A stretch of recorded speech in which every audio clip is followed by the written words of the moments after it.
Welcome to Two Titans and a Hunter, a Destiny 2 podcast. Dedicated in bringing you all the latest information, news, and opinions. This is the best show for new and veteran Guardians alike, where we share tips, tricks, and tools to help you succeed and enjoy playing even more. So with all that said, let me hand you over to your hosts, the Triumph Hunting Titan Nitedemon, the pink-panted pansy Peroty, and your Hunter Master Ranger, Mr. No One Respawns in Real Life! I guess we won't dilly-dally, and we'll either be joined by hunters or we won't be joined by hunters. It's hard to say. Who knows? They just sneak up on you and just join you. They say random things that sometimes make sense and sometimes don't. Just dodge in from the mists and dodge out just as quickly. Yeah. So yeah, welcome to our show. At the moment, it's just Nitedemon and Peroty. So we'll calmly and collectively tell you what is happening next week in Destiny. Yeah, we could give them the whole ASMR thing and tell them all about next week in Destiny, which we won't do because that'll drive you nuts trying to edit. What was that? You had heavy breathing behind that. Oh no, that was just me rubbing the pop filter on my microphone. Oh, okay. You know people do with their ASMR things, and they Do they? I don't know. Well, you seem to know.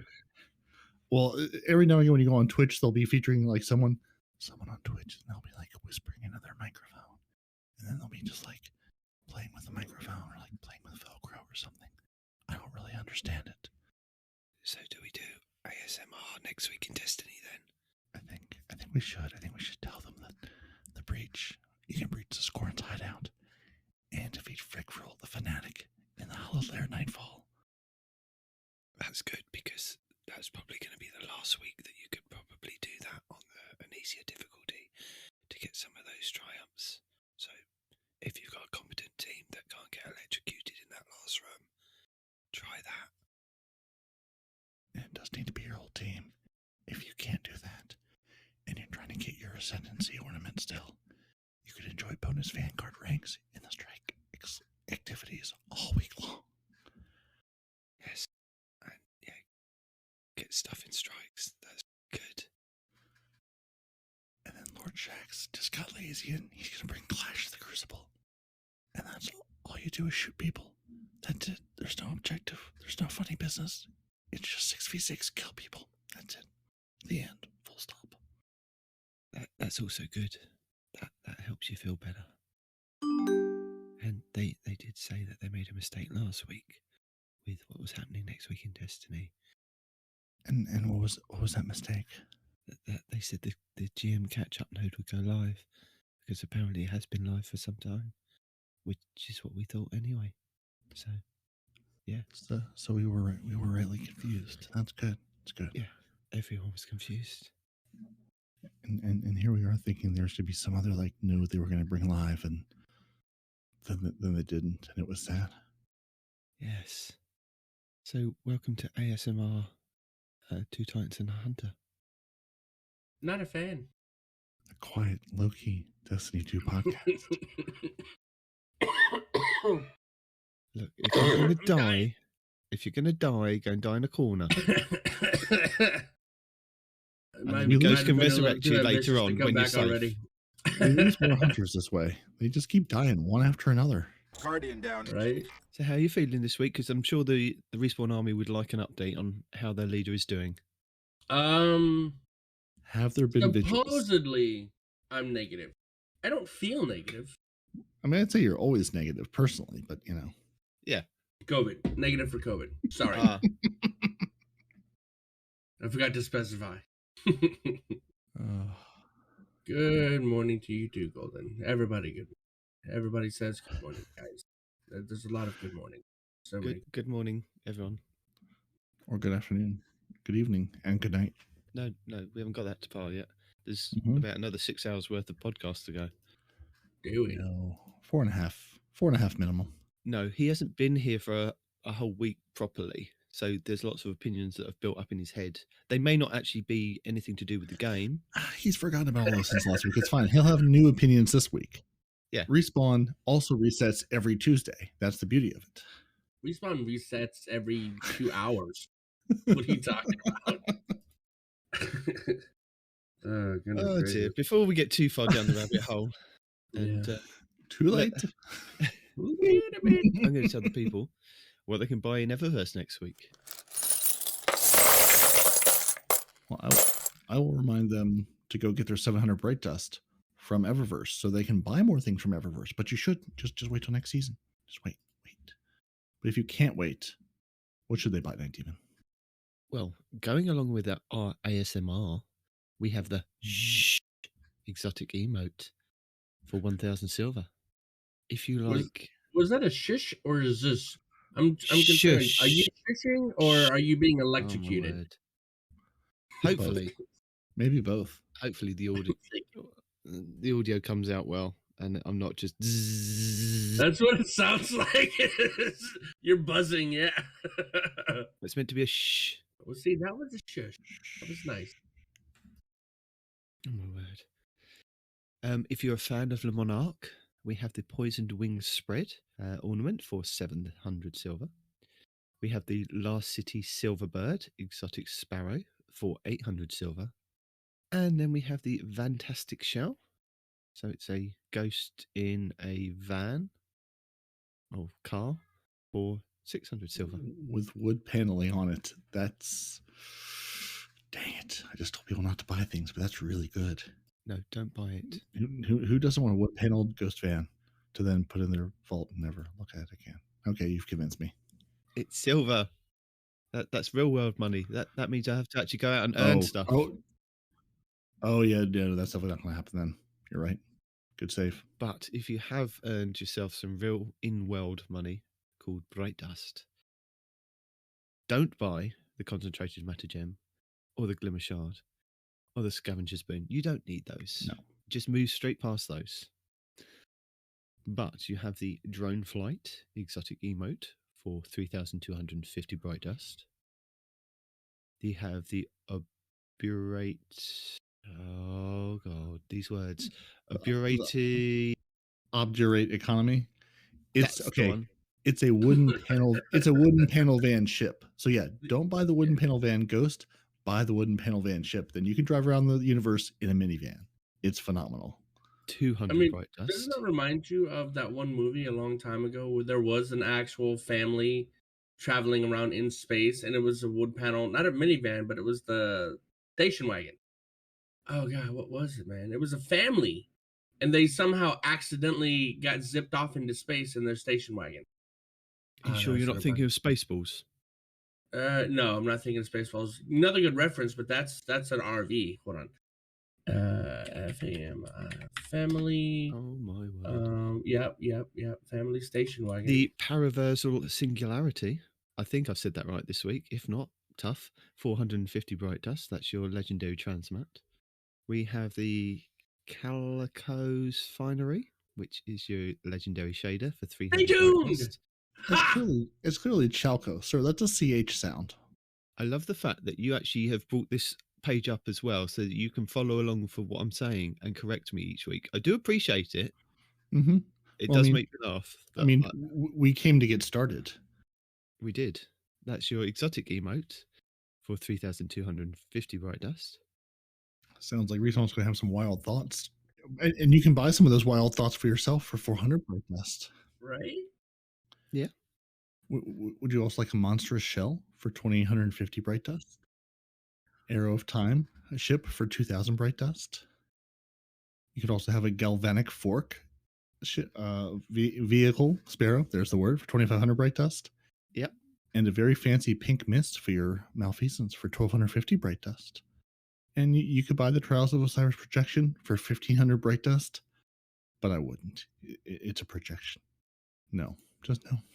But you could project the fact that you might win or not.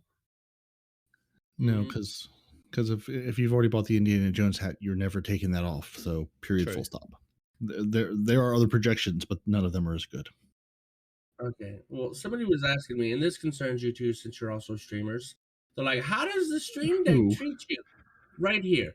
This is Stream Deck in a nutshell. Right Who's here. a streamer? I am not a streamer. When did I last stream? Like 2014?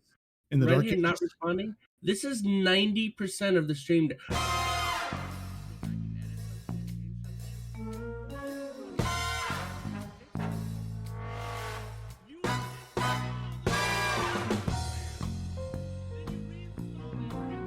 Peroty, where are we at this point in time? I have no idea where we are. We're in those They're wild watching. thoughts I warned you Oh, about. look at that. Oh, See? Anyway. No, people have genuinely been asking about the Stream Deck, and this is not using campaign. his foot keyboard. He could be using his Yeah. foot keyboard, and he just isn't. well, before we get too far, we have a returning guest or returning host. Good afternoon. Yay! Or good morning in your case. It's Not Arf. He's back. Who? Who? I don't know who that is. I mean, it sounds like a second British voice. I'm very confused now. Nitedemon, there's two of you now. I know I'm Houndish. No, that's me. No, we already have a Houndish. You can't be Houndish too. Electric Boogaloo. You're Bife. You can be Bife. I'll be Oh, Houndish. I don't give us- have the voice. If give only us- I had the give us live voice. Give us your best Bife voice. Come on, let's go. Say hello. My name is Not Arf in your best Bife voice. Hello, my name is Not Arf. See, perfect, pitch perfect. Couldn't tell the difference. Hmm.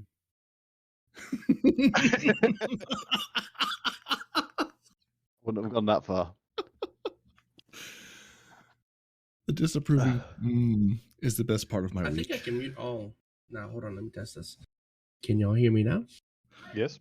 Okay. We can hear you. Never mind. My stream button broke. Hold on. I'm telling you, Streamlabs, once you get it set up, it's great.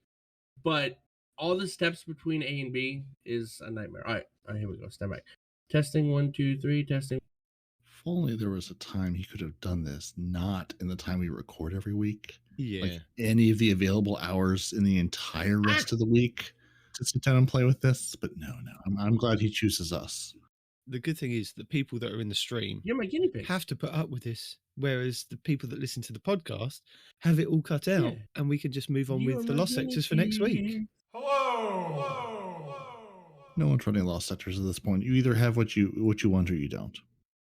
People love lost sectors, especially new people coming into the game. Talking about new people, we'll have to do a special where you actually coach a returning player. Who said we have to do that? I don't Me, remember. because Right? it's me. I'm a returning Yeah, player. I was just gonna say, are you that returning player? Yes. Okay, here's what you want to do. Delete everything in your vault. It's all garbage. I don't have anything Next- in my vault anyway. Oh, there you go. I'm Then not a you're all hoarder. set. Head You start. are prepared for the next season. Sit back, relax until 2/2/22. 2/2/22. 2/2/22. Tuesday. All of Yes. the twos. Mhm. Not off. Lost Yes. sectors. They're I these work- magical places that are found all across the world in Destiny. And at the moment, we only have 3 planets that contain the lost sectors that give you exotic gear or a chance at the exotic gear. So if you are a new player or a returning player, these are the places that you want to go and see if you can get some exotic armor. So the legendaries do have a slightly less chance to drop the exotic gear, but you can farm them a lot faster if you are a lower light. If you're a higher light, you can challenge yourself in the Master Lost sectors, which give you a greatly increased chance to get the gear to drop. But there are more champions in there, and sometimes it can take a long time. There are also triumphs that are associated with these lost sectors. So before the Tangled Chalk goes away, there's one on the Tangled Chalk, the Empty Tank, and there's a triumph to do it solo on Legendary and solo on Master, and then solo Master Flawless. So you've got 3 triumphs that you can get from doing that if you're a Triumph Hunter like I am. So next week, we have the Aphelian's Rest on Monday on the Dreaming City, giving you exotic arms. That will then change to become the Master Lost sector on the Tuesday reset, but still give you a chance at getting arms. Tuesday the 8th of February will be the Empty Tank Tangled Shore Lost sector, giving you your chess pieces. Wednesday the 9th will be the K1 Logistics on the Moon giving helmets. Thursday the 10th will be the K1 Communion on the Moon giving your legs. Friday the 11th will be the K1 Crew Quarters on the Moon giving your arms. Saturday the 12th of February will be the K1 Revelations on the Moon giving your chest pieces. Saturday the 13th will be the Concealed Void on Europa giving your helmets. And back around to Monday the 14th will be Bunker E15 on Europa giving your legs. So those are all the legendary ones. And then the next day they shift, but they are still available. Come the Witch Queen, we will only have one lost sector to choose from each day. And that will be selectable on the director, I think, or you have to go to the place now and click on the flag to get into it. It will be selectable to either do the legendary version or the master version, and it will only drop the one exotic each day. So whereas people were using it as a kind of farming technique to try and power level themselves up with whatever's dropping each day, you won't be able to do that going forward in the Witch Queen.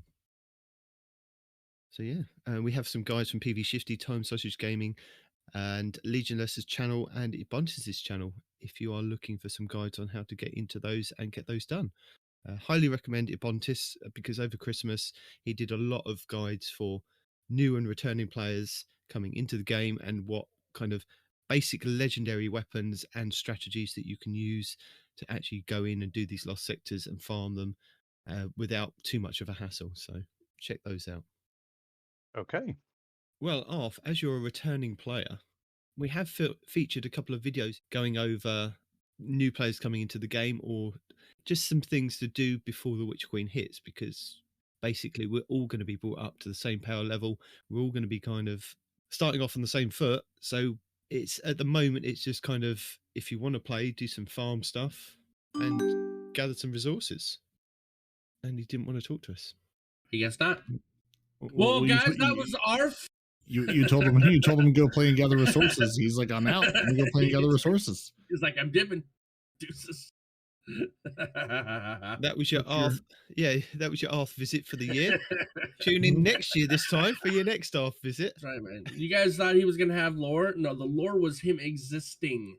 Turns out he does. Yeah, Arf is the lore. That's it. Oh. Yeah. He's back. Is he though? Is it next year already? Nope. He's gone again. He's back again. I love playing this game. No, actually, I don't. I'm not a fan of it. I'm not a fan of this game anymore. Yeah. So this week we had no hot fixes. The hot fix was that Destiny and Bungie were purchased by Sony. That was your hot fix. They were like, we have an issue where we don't have enough money. We need piles and piles and piles of cash. So we went out and got those. They've been hot fixed into Bungie's bank account by Sony SIUs. Interactive Entertainment. Okay, couldn't think what it was. Yes, Robot Respawn did help go through that last week, which was quite helpful. We did manage to drop that in at the end of the show because it was, as I was editing the podcast, the whole news broke of Bungie being bought by Sony. I was like, I now need to record something else just to put in because this can't wait until next week. Because I thought next week we'll have Respawn's opinion for 6 hours, and the people want to listen to that more than they want to listen to what happened. I was in a cave trying to not die. I don't know what opinions you keep thinking I should have about stuff. Well, I gave my opinion on it last week on the show. Are you just talking about like the purchase in general? Yeah, is that what you're referring to? Because there's nothing else to talk about because nothing has happened yet other than Bungie got a massive infusion of cash. Yeah. DMG is now a multimillionaire. He's hanging out. He's hanging out with Not Bruno, who we don't talk about. Destiny. No, but part of the deal with Bungie is basically they got like a $1.2 billion infusion of like employee retention money, which if split, someone had posted if it's split evenly among the like 900 or so employees, it's like 1.2 million a person, which obviously it's not going to be, but they were like, we want your people to stick around. We need you to make things for us. Here's a big pile of money just for that. Yeah. I mean, the only thing that really concerns me is I feel D1 vibes, where there was a lot of D1. I'm sorry, where there was a lot of exclusive Sony nonsense back in D1. You know, Yeah. that's my only real concern is I don't want more. Hey guys, if you buy a PlayStation, you'll get the Wave Splitter and you'll get this freaking Lost Sector, and it was Sony exclusive stuff for like a year or two, Yeah. and then it would come to Xbox, and that's not something I'm looking forward to. You know, especially with the player base being what it is now. If it goes backwards to having exclusive content for any platform, whether it be Sony or anything, right? I'm gonna be very disappointed in the system, you know. And I mean, that's really my only opinion. I don't want to see him take a step back, right? If as long as they can be bought by Sony and keep moving forward, which honestly, Sony is like Disney, probably not going to go that way. Sony's going to have input in this and whatnot, but I just hope there's no more exclusive content. It's exactly. Yeah, no more content. No more. I get what you're saying, but if you think back to Destiny 1, we all played where we wanted to play. So if you were on Xbox, you still played on Xbox and put up with the Sony exclusives. If you play on PC, you play on PC. That was the way of the world. If that's what we have to put up with, that's what we have to put up with. As long as they keep making the game and putting the game out. At the end of the day, the only problem is with the crossplay and the cross save. And so if you get it on the Sony side and then come across your PC or your Xbox, does it kind of grey out so that you can't use it? I don't think that's going to happen. I think it's going to be what they've said, is that they're going to continue making Destiny. It's just going to be their vision all the way forward. And I hope that is the case. But when somebody like Sony says, "Here's a bunch of money, we're going to buy you," they tend to push their opinions on you. I said, I hope it's not the case. But didn't Bungie already issue a statement saying there was going to be no exclusives? Everything was going to be available for everyone. Okay. I think that was in the FAQ section. Until 2024. Basically, Right. through the final shape in 2024, which, as it turns out, the final shape is a PlayStation. Now we know. Yeah. So through that, they're saying basically nothing changes through 2024. I mean, those plans are set. Those roadmaps are done. They're building that content. That's in the works. After 2024, all bets are off. Basically, they can also turn around tomorrow and be like, "We're going to change this because money, and we do what we want." Honestly, I mean, I don't like. I've seen some people saying, "Oh, what if they take the whole game exclusive?" They're not going to take the game exclusive. No, they're not going to do that. You're just cutting off huge pile of money. Piles of money. Yeah. And honestly, if they put out exclusive things for the PlayStation, I will just continue to ignore them like I did when they were out before. It's not like it's anything that's going to make me run out and buy a PlayStation. I can get a new strike or a new trace rifle or a new whatever. Like, no. Like, there's no content you can put out that's going to make me fork over hundreds of dollars for a new console. It's not going to happen. Yo, I have an ancient PlayStation 4 in this closet right here. If they start that nonsense, I'll power that bad boy up, get the exotic, turn that bitch right off, and go on to PC. Play with the new exotic. Yeah, but that's what I'm saying. I don't think you can't bring it to your PC. It's gonna be locked to your PlayStation until Cheese tells you how to.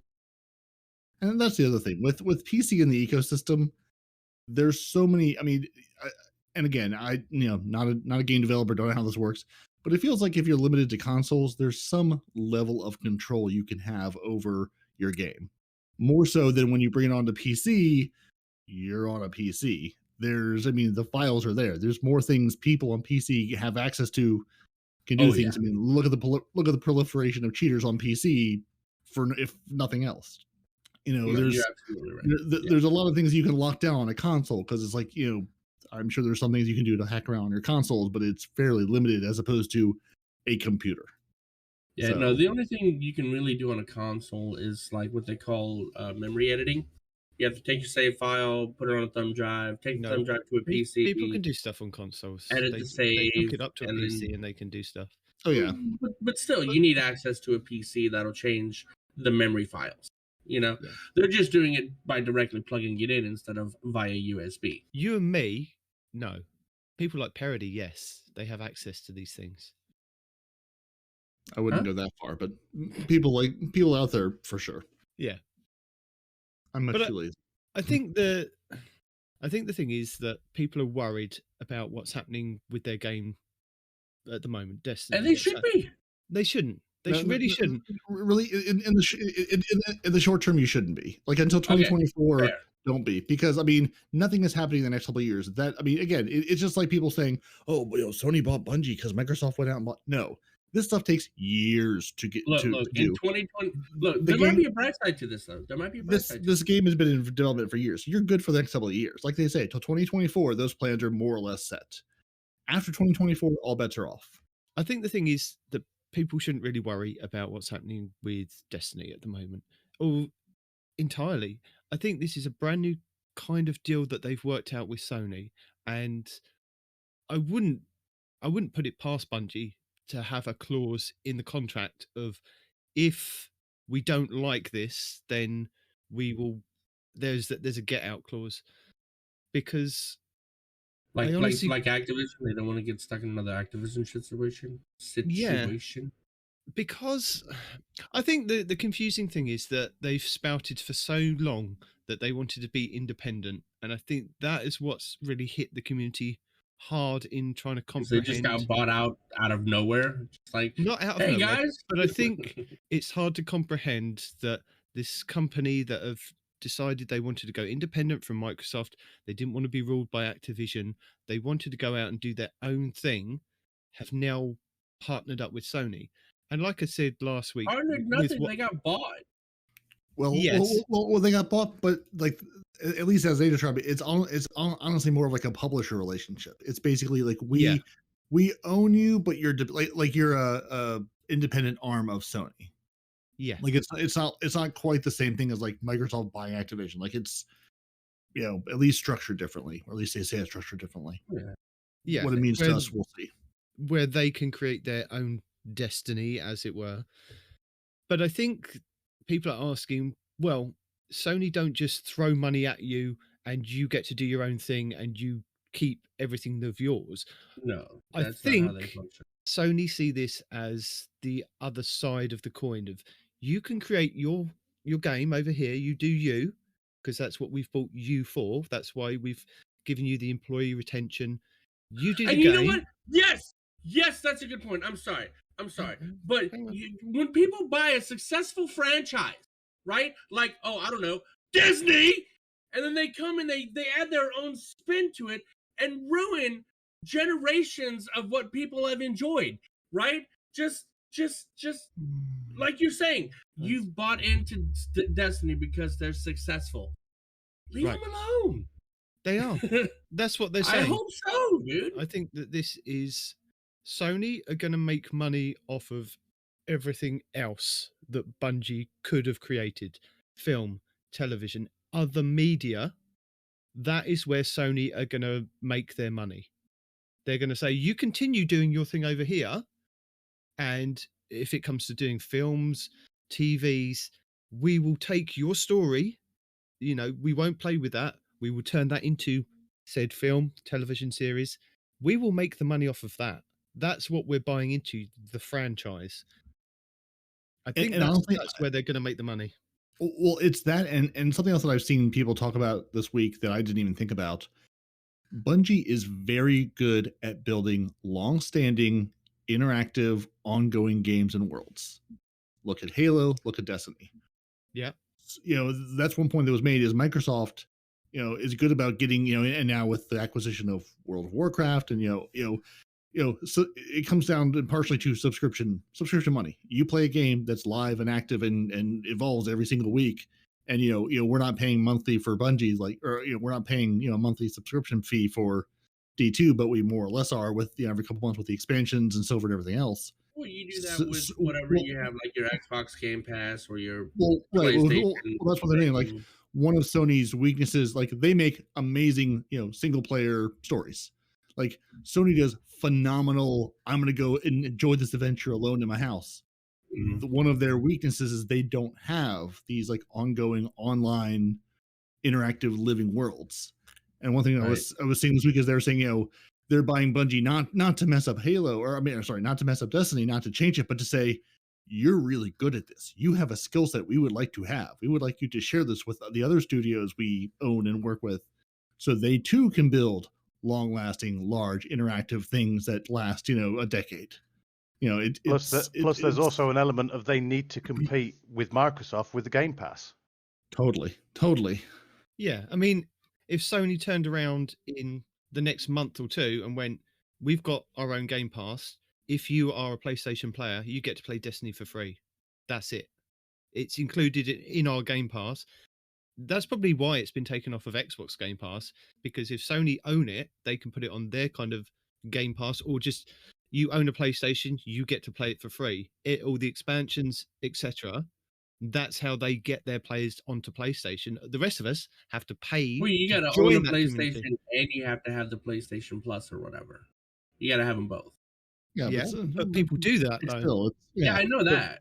But maybe that's going to be an aspect of, you get the base game, you get the Witch Queen, but if you want to carry on playing the seasonal content, you pay. Mm. But to be honest, when I first saw the story break, I was worried. I was really worried. I thought this was going to be a PlayStation exclusive, but then the statements all came out from Bungie and everyone else, and actually looked at those, and there is an element of people just looking at headlines here going, oh no, and don't actually read the article. If you actually read the article, it gives you a hell of a lot more information than just actually sitting there going, oh no, this is going to be a bad thing. I genuinely do believe that Sony's more into this. Yes, there is an element of they want it on the PlayStation 5, PlayStation 4, but the fact is they are going to make more money potentially off a mini-series or movies or the TV rights for something. I hope they do TV stuff. TV stuff. Because I would love to see because you know how they have those like live action, like we posted them in the chat earlier this week, right? Some of the old live action stuff that they did with Cade and Zavala and all this other stuff when they're trying to rally the Zavala's troops. Yeah, well, look at Zavala's origin story. Well, what I'm saying is they absolutely are. I mean, they just hired, what was it, guy Derek Sy, who's going to head the Destiny Universe Transmedia group, who was previously the director of League of Legends animation shorts. And it says, as part of Bungie, he will be adapting the Disney IP across a variety of new mediums, including film, TV, animation, books, comics, and audio formats. So they're clearly saying, we have this amazing universe. We want to make all the things. And we're hiring people to make that happen. I hope they do audio formats, because that'll be amazing to listen to at work. Mm-hmm. I mean, not even just the audio format. Like y'all aren't thinking big enough. I want to see like a TV series of just Cage shenanigans, or how Zavala came into power, or the rise of Iron, or just Shax's tournaments, whatever, right? You could do all kinds of stuff with this, dude. I want a buddy comedy with Nathan Fillion and Lance Reddick. Absolutely. That's what I want. Zavala and Cade going through the universe, getting up to no good. Oh yes. But yeah, I mean, they're planning. We want to make all the things.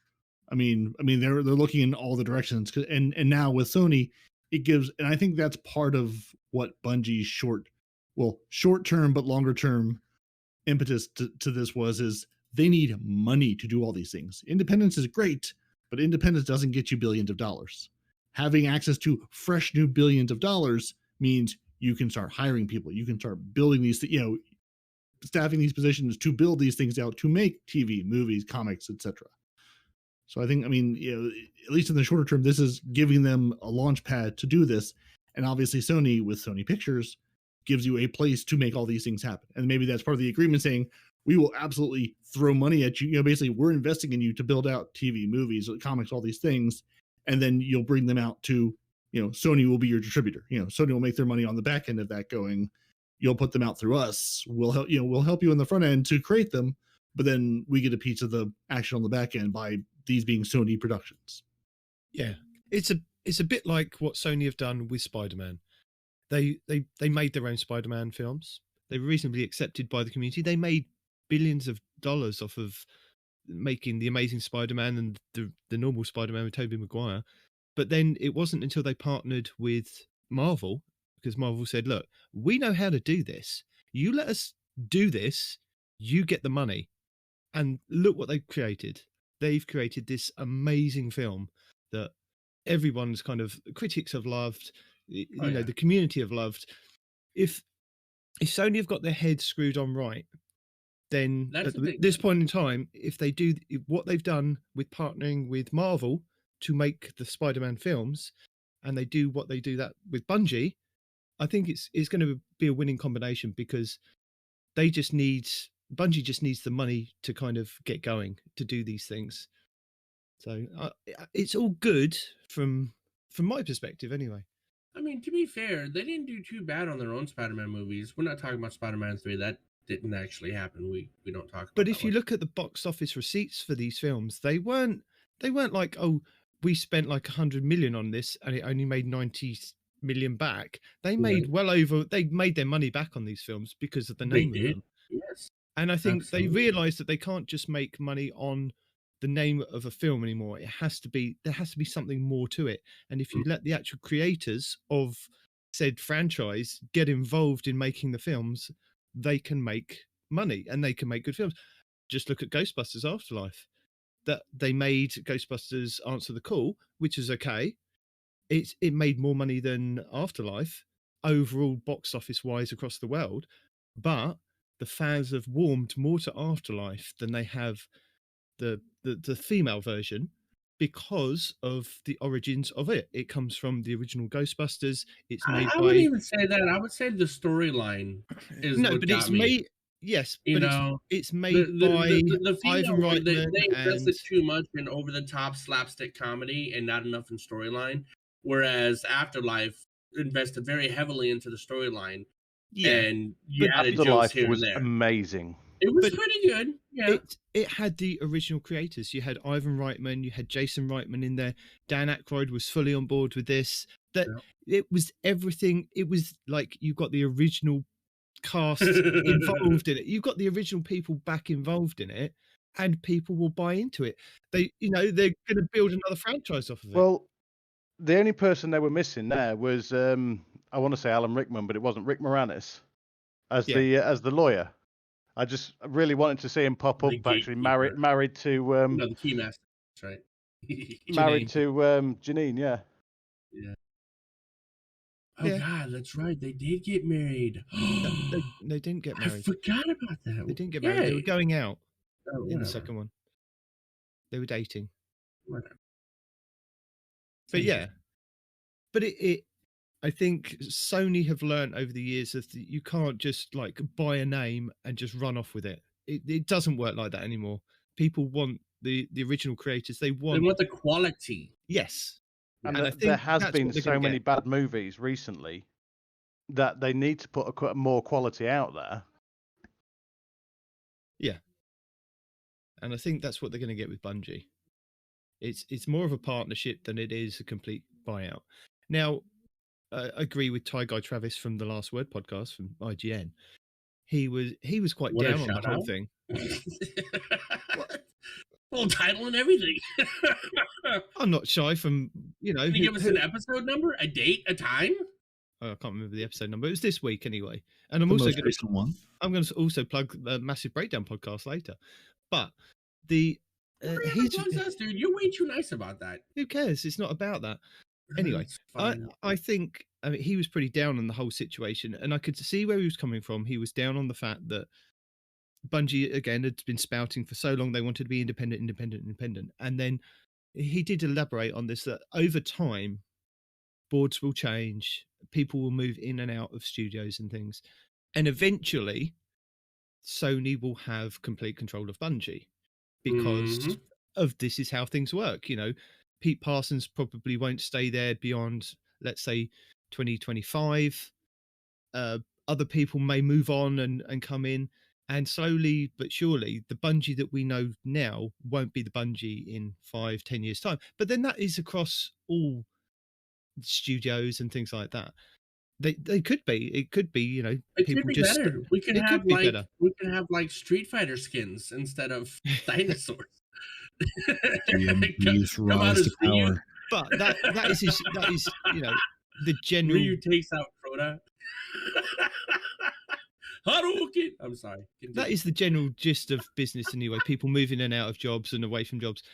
At the core, Totally. I hope Bungie will stay as the studio that we know and love today. And I think it is the people that come into Bungie have the passion and have the desire to have Make those money. goals throughout. So even if Sony kind of, or Bungie's board changes over time, I hope that they still maintain that Bunginess that we all love. Flexibility, able to keep things on top of your car. Important Bungie things. Oh yeah. Able to keep things on top of the car. Mm-hmm. All in all, I think it's a good thing. Well, I hope it's a good thing. Yeah. Personally, I don't think they want to be involved in the gaming side of things. I think it's more the movie rights and the production rights of other material to actually do with that.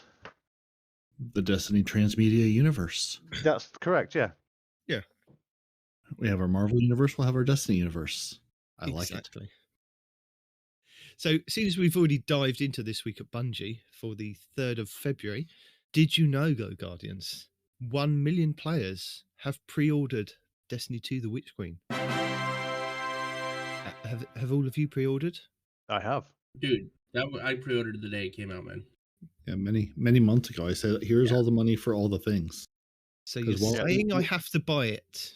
I No, am saying you I'm have to buy saying it. we did. You asked us if we did. We're Yeah. saying we did. Yeah. Yeah, But no, I'm but I saying need bro, to play yeah. with you, so yeah, I'm. you're not part of that million. You haven't so, I played mean, with me yet, so I don't see what the problem is.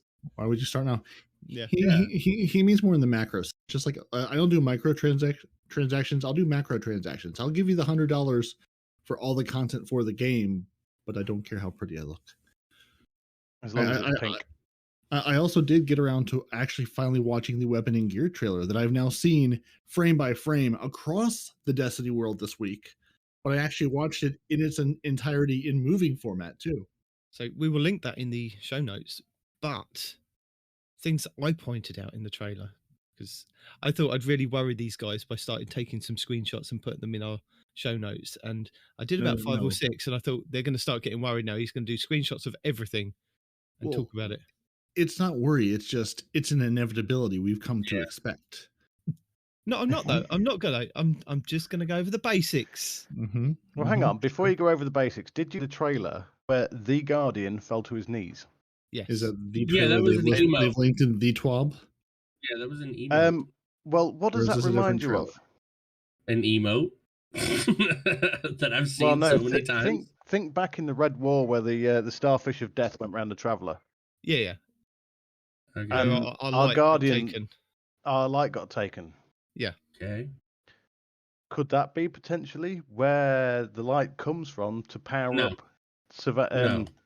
I'm the Witch Queen's convinced ghost? she is accessing the light not via the she's doing it through Oh, ghost mate, shells. this is a thing. trap. This is so much a trap. She is inviting us in and going, "Thank you very much."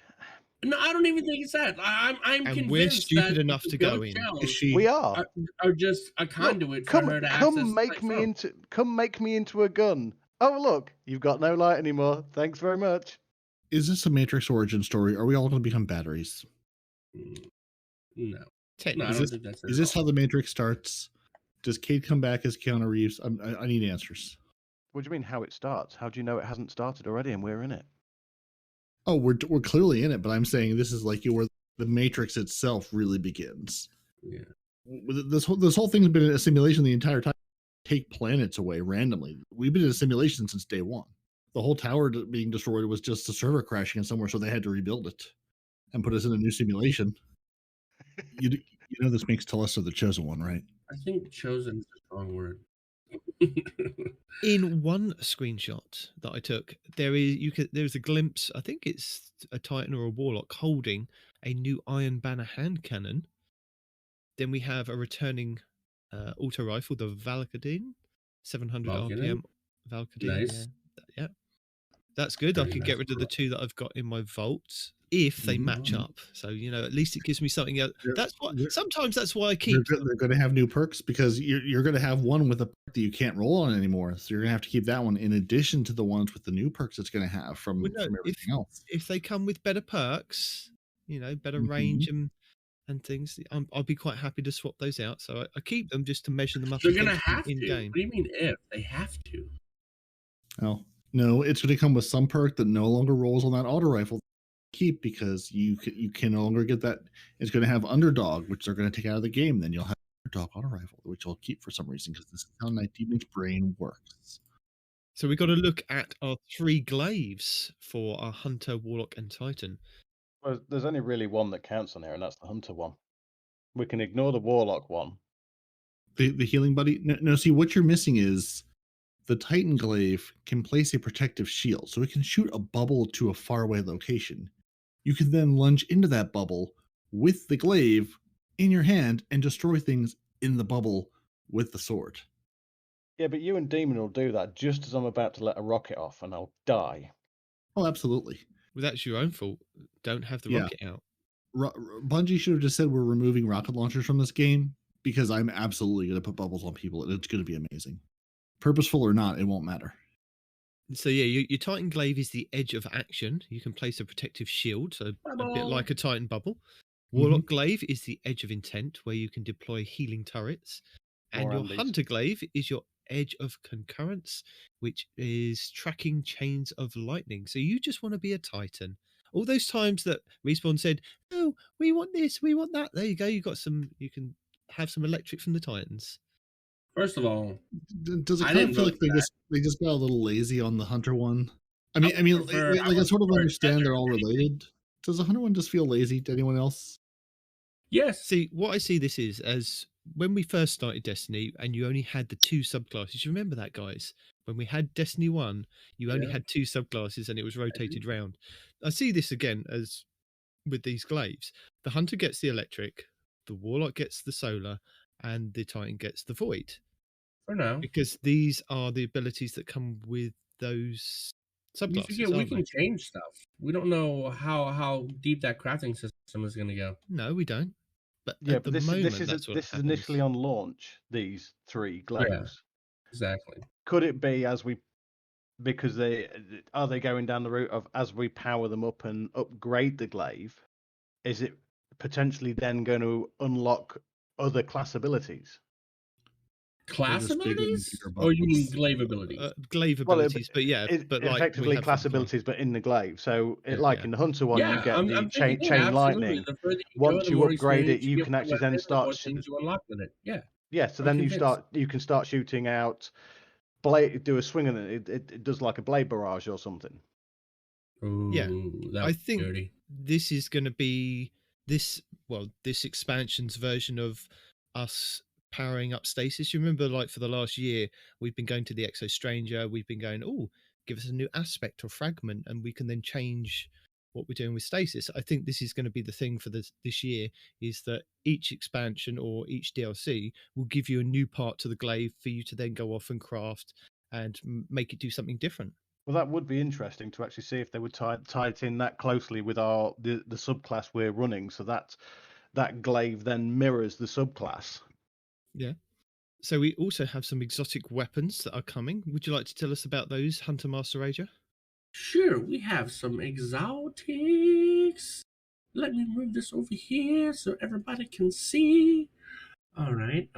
We have the Parasite Worm Launcher with increasing damage. That is a sentence that has come out of my mouth about Destiny. Have you seen this on the trailer? It looks amazing. Yes, I saw it.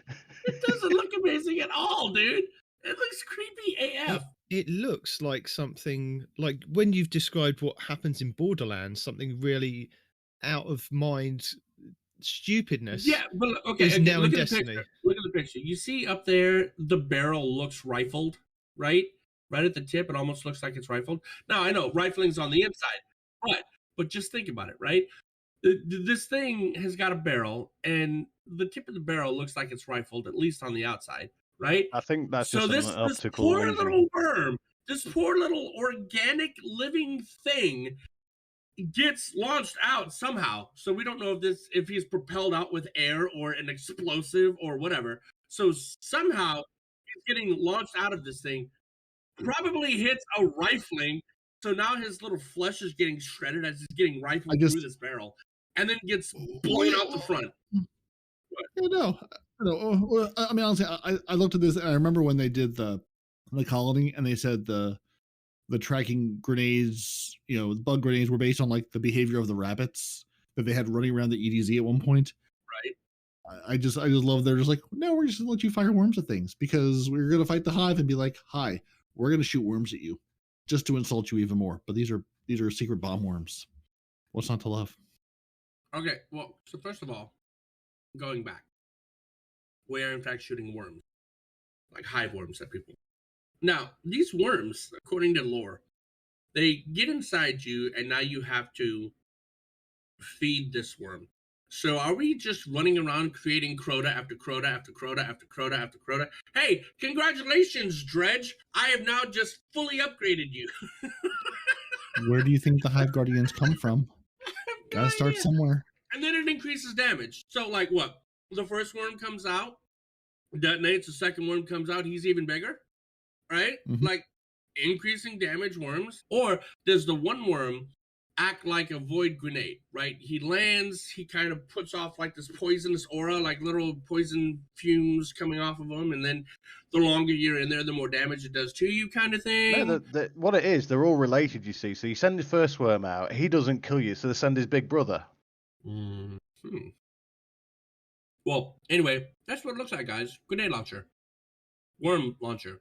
Sorry. Mm-hmm. I am going to move on to this sweet-ass looking submachine gun. Honestly, visually speaking, this gun what's it called? looks cool. Osteo Striga. Swarming projectiles trigger a toxic burst.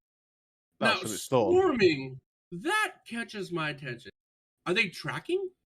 Do we have a tracking submachine gun that once you hit enough bullets, create a toxic burst? They swarm people. They don't necessarily track them. Fire them in the general direction, and they kind of just swarm on them. Maybe it makes like a are we toxic talking cloud about, around them. like the perfection kind of swarm, right? You know what I'm talking about? No. The pulse rifle, the perfection, the nanites, pulse rifle, perfected. Outbreak. Thank you. That thing. You know how they swarm around and just boom, boom, boom, boom, boom, boom, boom, boom, like that kind of thing?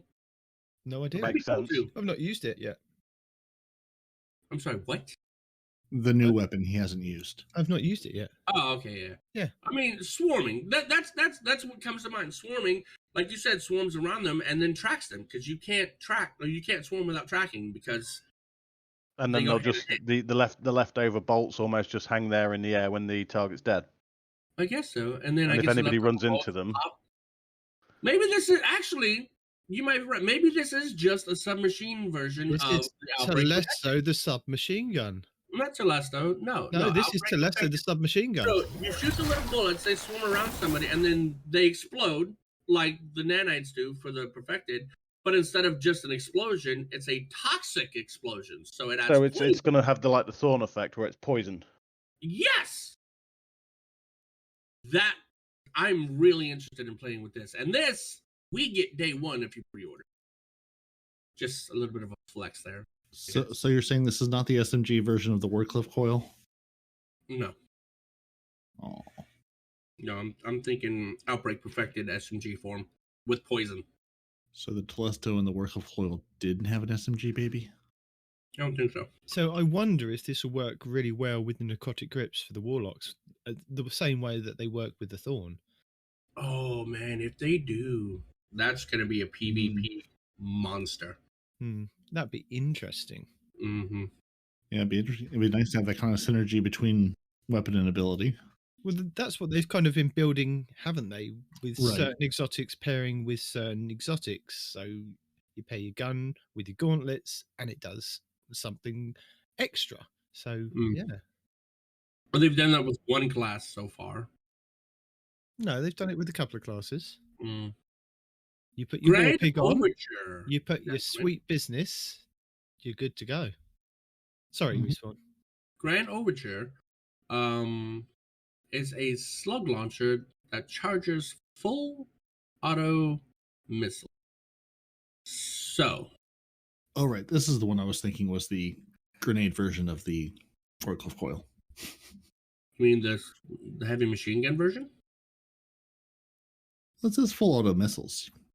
Well, I mean, we have a gun that does that already that recently got nerfed. You Remember? can shoot slugs. And it Now shoots we can- slug Now rockets. you if you can shoot recall. worms and slugs.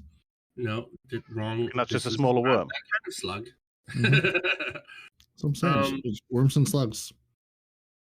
Or maybe it is that kind of slug. I have no idea. We're stepping into a war with shooting living things now. Its archetype is a light machine gun, obviously, or a heavy machine gun, like its predecessor, most likely. The only thing that I don't understand, charges full auto missiles. So I get the full auto missiles, right?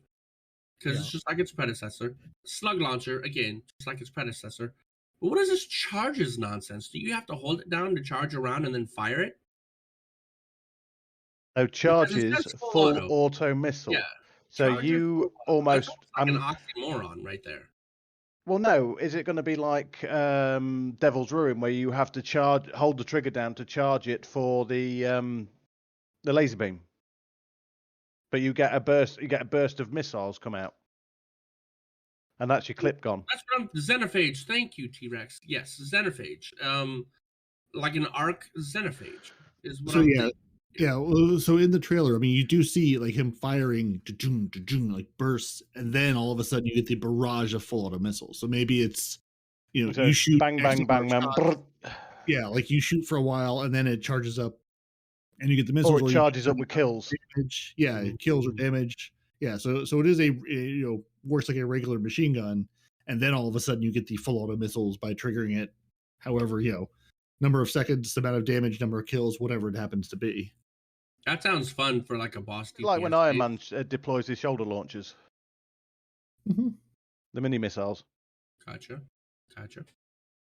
I could see that being fun in like a DPS phase, just donk donk donk donk do do do do do do do donk donk donk donk do do do do. Now, Yeah. what I'm going to need to know is, can you blow yourself up with this thing? Absolutely. Because the moment you fire those full auto missiles, you're blowing yourself up, your friends up, everyone around you, the bubble that you suddenly find yourself in, Or the wall you just run behind as you let it Mhm. off.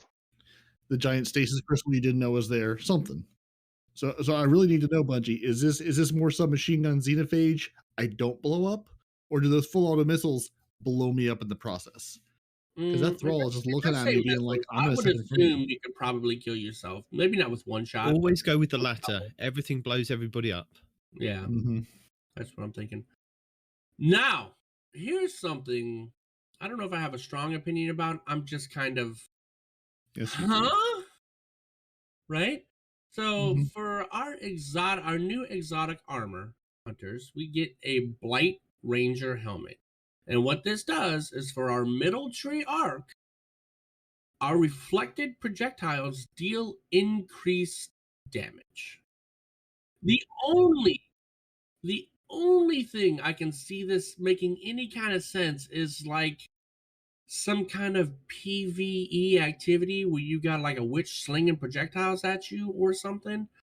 I don't know, man, because it shows it in PvP where a Titan is throwing a hammer at the hunter and the hunter reflects the hammer back and kills everybody in that area.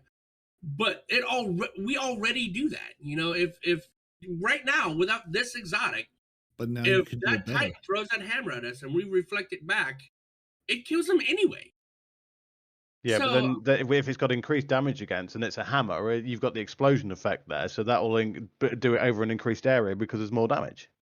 Well, I mean, the hammer explodes anyway, doesn't it? The- Yes, but what I mean, the blast radius will be after bigger. a couple seconds. Huh? Well, either way, this is the hunter's antidotes. That's all I see here. Mm. It's one of those things. It'll be gimmicky if you can pull it off, but I don't know how. Well, it's not even much Antaeus good Forge. it'll It's do. not even that good, right? Because wouldn't we know. have Well- to be in a super for this to do its thing. Because Yeah, I would never call NTS Wars good except for those 2 minutes. But still, NTS Wars, you don't need to have an active super for it to work. This one, you do.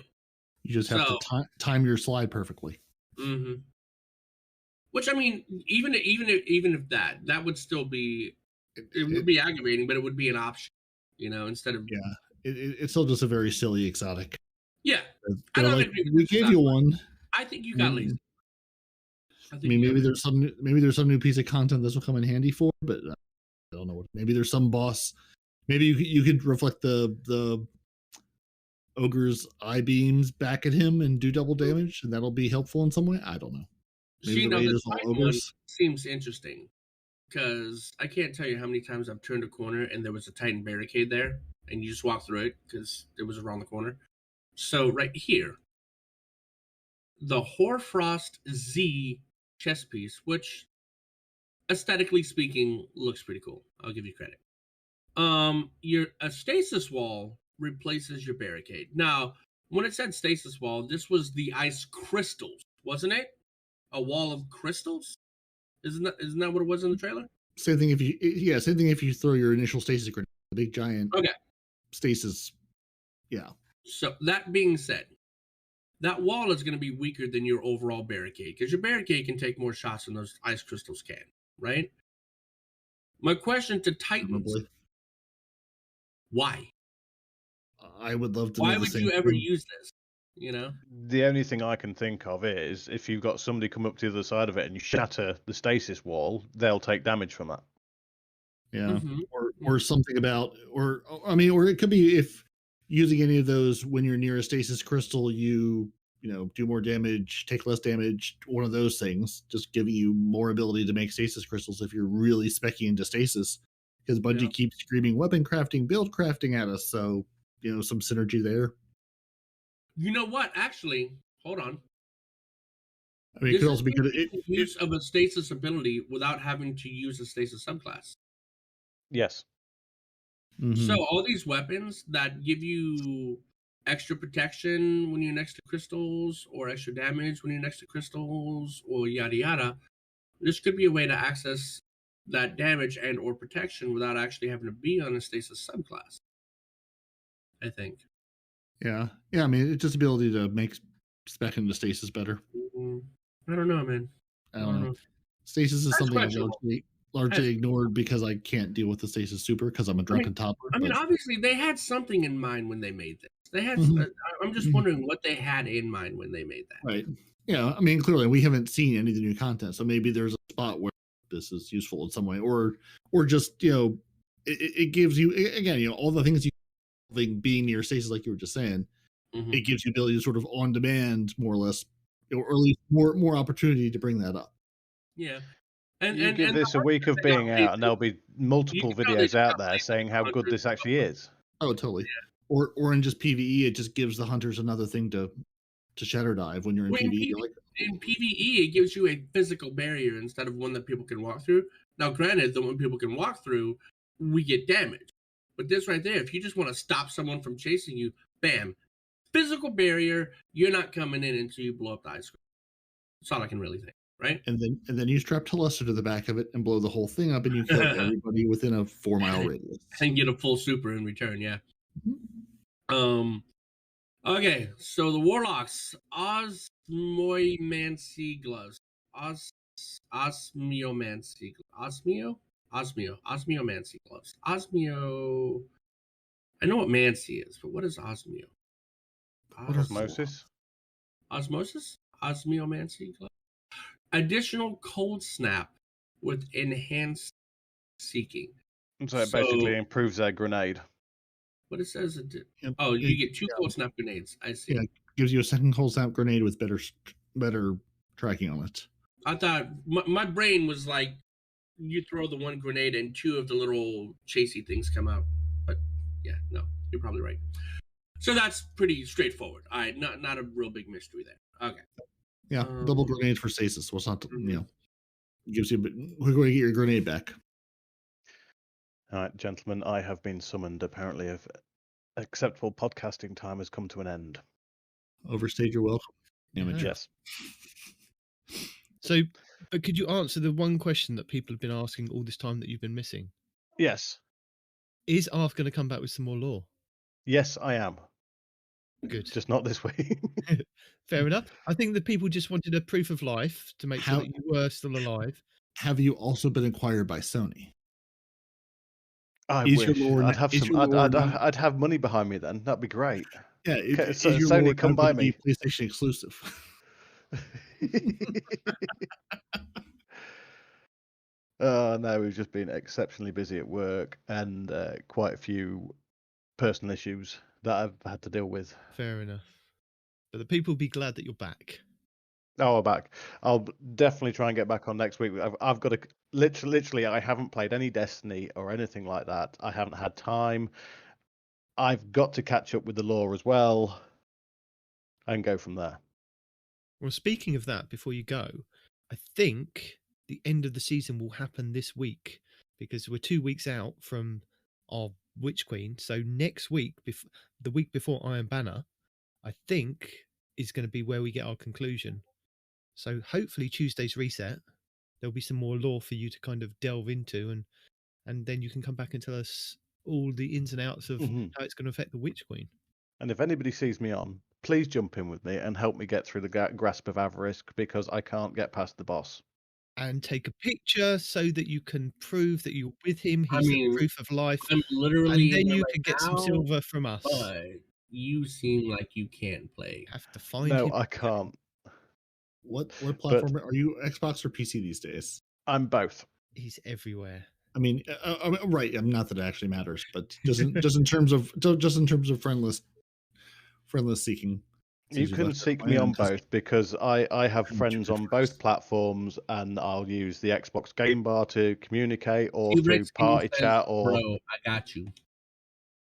Yeah, I'm asking this question like it actually matters. I thought you said you had to go. I have. Right. Anyway. Cheerio. Cheerio. Have fun, gentlemen. Bye. See you later. And that has been My Name is Not Arf. There you go. There's your yearly visit, guys. No, he will be back with some more lore, hopefully. He says this, and then he disappears for months on end. Yeah, you've heard his voice. Man, come on. Yeah. Oh, cannot be trusted by no one but nowhere. Welcome to the Enclave. Hi, Enclave. Wait. Savathin is building an army of Hive, and they're not ordinary because they're from the Lucent Brood, which I love that they threw this in there. And unfortunately, we've just lost our It's lore a now. public event. Sorry, you just said Not Arf is a public event. It is. I love how Destiny is like, these are the Lucent Hive. Have we ever heard this term before? No. Do we know what the Lucent Brood Hive are? Other than being just introduced to them. Means like, brood means group, and then hive is hive. Yeah. So it's a light group hive. I love how they're like, they've become the Lucent Brood. How could this happen? What does it mean? Why do we care? We'll get around to telling you in the Witch Queen, I suppose. But now there's an enclave, and we're going to craft legendary weapons, but it's no simple matter. You have to find patterns, which is weapon blueprints, collect materials, and build more weapons. So you're going to go grind a bunch of things for a bunch of new materials that we're going to make needlessly complicated and then make it less complicated next season. That's what I'm hearing when I read this. I'm not hearing the less complicated part. I just think it's going to be needlessly complicated. Sure, could be. But early in the Witch Queen campaign, you'll be given an introductory quest that will run through the ins and outs of crafting. In the first and second missions of the Witch Queen, which are free to all players, Guardians will uncover the deep sight ability and be introduced to the Enclave, which is our table of pretty colors, which in my brain, that's what it is. You can give whatever fancy name you want, table pretty colors. And this is where you'll begin to shape your glaive, your brand new weapon archetype being introduced in the Witch Queen. All of the necessary materials will be provided for your first crafted weapon, but you'll also be given a short tutorial on how to find those materials for future crafting. A subset of weapons and archetypes will be craftable from the start, and more will be added in the future. So they're going to hand you a glaive and then teach you how to do more.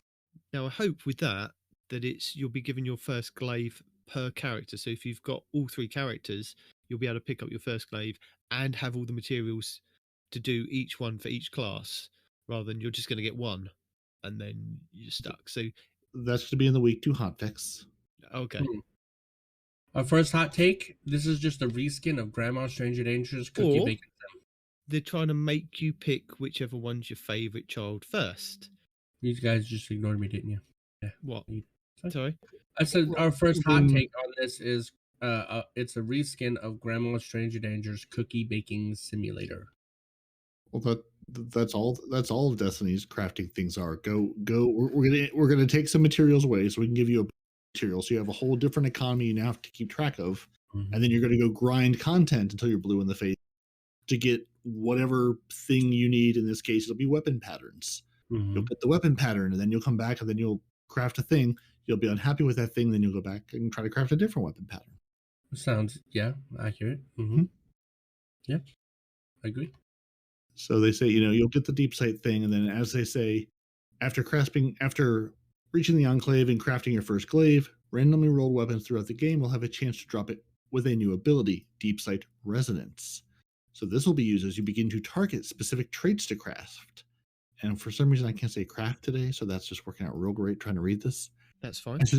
As an example, if you find a deep sight resonance legendary auto rifle with a rampage perk, you can complete an objective to extract the essence of the perk, then craft a weapon with rampage, or another perk that increases damage. So do you get to choose, or is it random? Oh my god, I hope it's not random, because they said you can craft, man. If it's a random thing, I'm gonna be so tilted. Because I was right there. It's like, you can craft a weapon with a rampage. Great. I get a rampage perk for my rampage deep resonance, and now I can craft a rampage thing. If it's rampage or another perk that increases damage, I'm going to be a little salty because I want the one that you asked specifically crafted for. Yeah, exactly. Which, we'll see. So, and then as you craft them and put them into things, you can level them up. There's a whole, I read this and I'm like, just give it to us and let me play with it. Because there's many pictures and screenshots, and I'm like, just give me this thing and let me progress through it to understand how it works, and then I can play with it. The thing that gets me is I've still got the same materials for armor crafting that they gave me freaking day one. You know what I mean? I've never grinded for any of the all the synth core transmog. Yeah, never grinded any of that crap, right? But I've heard it's a nightmare. It is so overly complicated and convoluted. It's ridiculous. And I'm hoping that this type of farming for these new things is not going to be similar to that, because no, we don't. It doesn't need to be that complicated. You're absolutely going to grind content both for the weapons and then to level the weapons and then to get the blueprints to craft new weapons. Like, the whole thing is just, go play playlist activity. Yeah, I get that. I don't want that to be as complicated as armor synth crafting stuff. I get all that. I just make it reasonable, Bungie. Don't make it unreasonable, man. Because we're gonna be doing this for a whole lot of weapons and weapon archetypes and this and that and the other. I don't want it to be ridiculous. Make it fun, okay? Make it fun. I'm so tired of them just like making a thing happen. Hey, you can do this. Cool. How? Oh, you got to do it in this very unfun, unentertaining.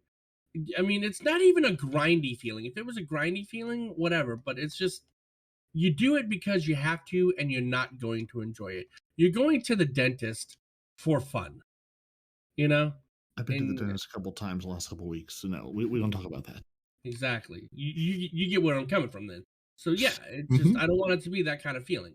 I want to enjoy it. I want to be like, yes, I'm grinding for this thing.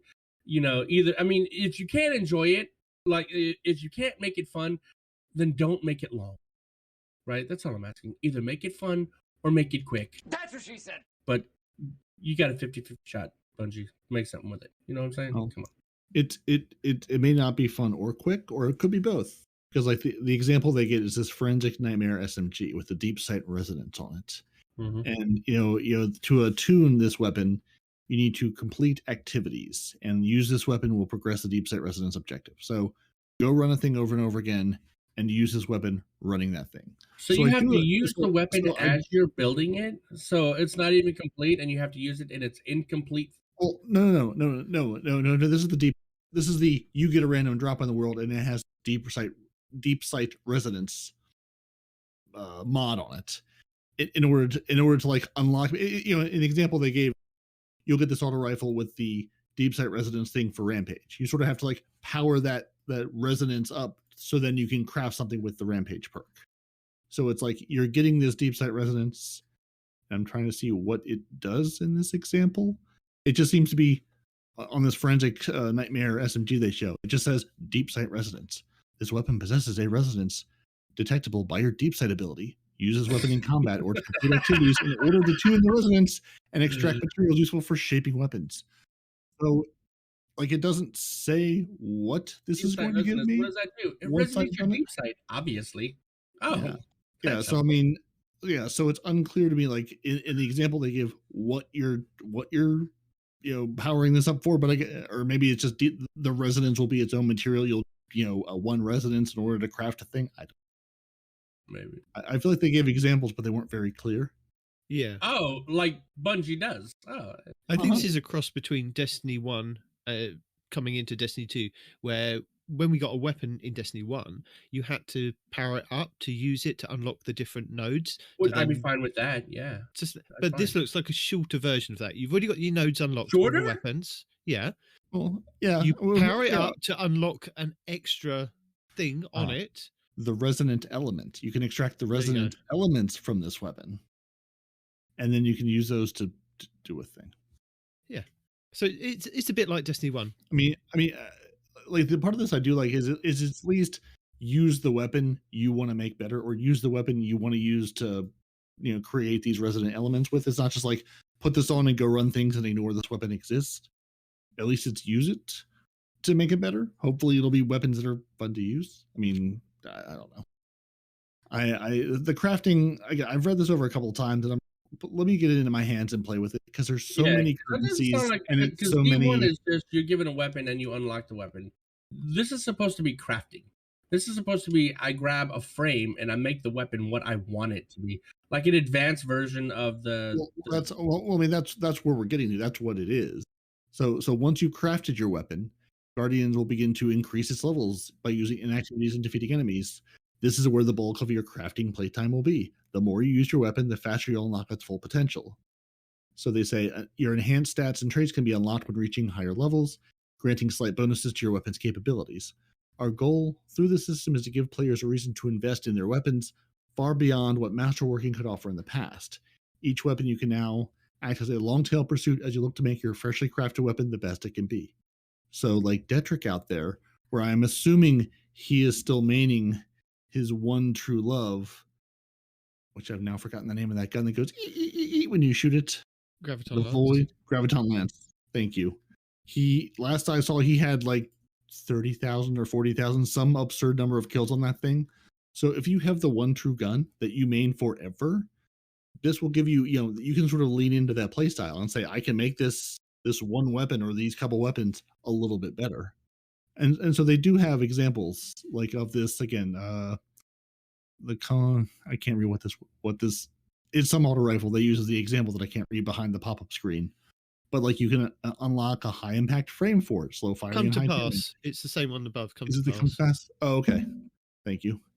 Yeah, so I mean, they do say it where you can spec into a number of nodes of the one they show is a high impact frame.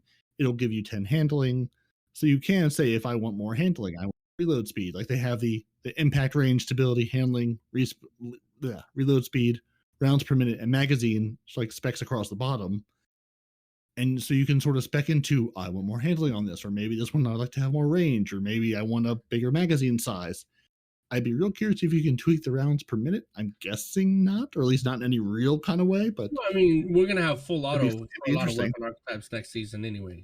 Right. So. Yeah. But just saying, if I could take a 360 RPM even to a 370 or 380 RPM, just well, I mean, then you'd be changing the frame, though. What I'm saying is, we'll probably start off with a frame type, and then you build from there.